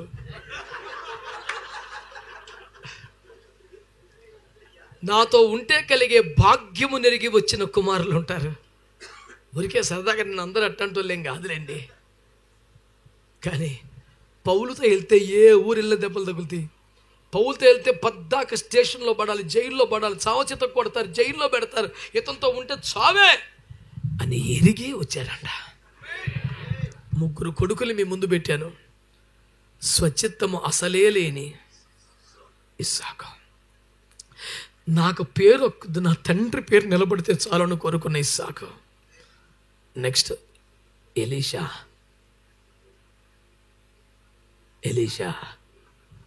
దైవజనుని వలన ఏ ఇతర ప్రయోజనం ఆశించని, దైవజనుని మాత్రమే కోరుకునే వ్యక్తి, వద్దన్న వెంబడించే వ్యక్తి. పిలవలేదనే మానేసే వాళ్ళు బోళ్ళు మంది ఉంటారు. వద్దని చెప్పాక వచ్చే వాళ్ళు ఎక్కడ ఉంటారు? నన్ను పిలవలేదన్నా, నిన్ను పిలవాలా? కొడుకు అయితే కూలడు అయితే కొడుకుని పిలుతువేందిరా? అసలు అసగట్టుకొని రావాలి నువ్వు. అసలు అది అయిపోయింది. ఇక తిమోతి కన్న తండ్రికి సేవ చేసినట్టే ఆత్మీయ తండ్రికి సేవలు చేశాడు. 2వది, ఇతనితో ఉంటే వచ్చే ఇబ్బందులు కష్టాలు ఎరిగి కూడా వెంబడించాడు. ఈ రోజున మనం అందరం ప్రార్థన చేయబోతున్నాం.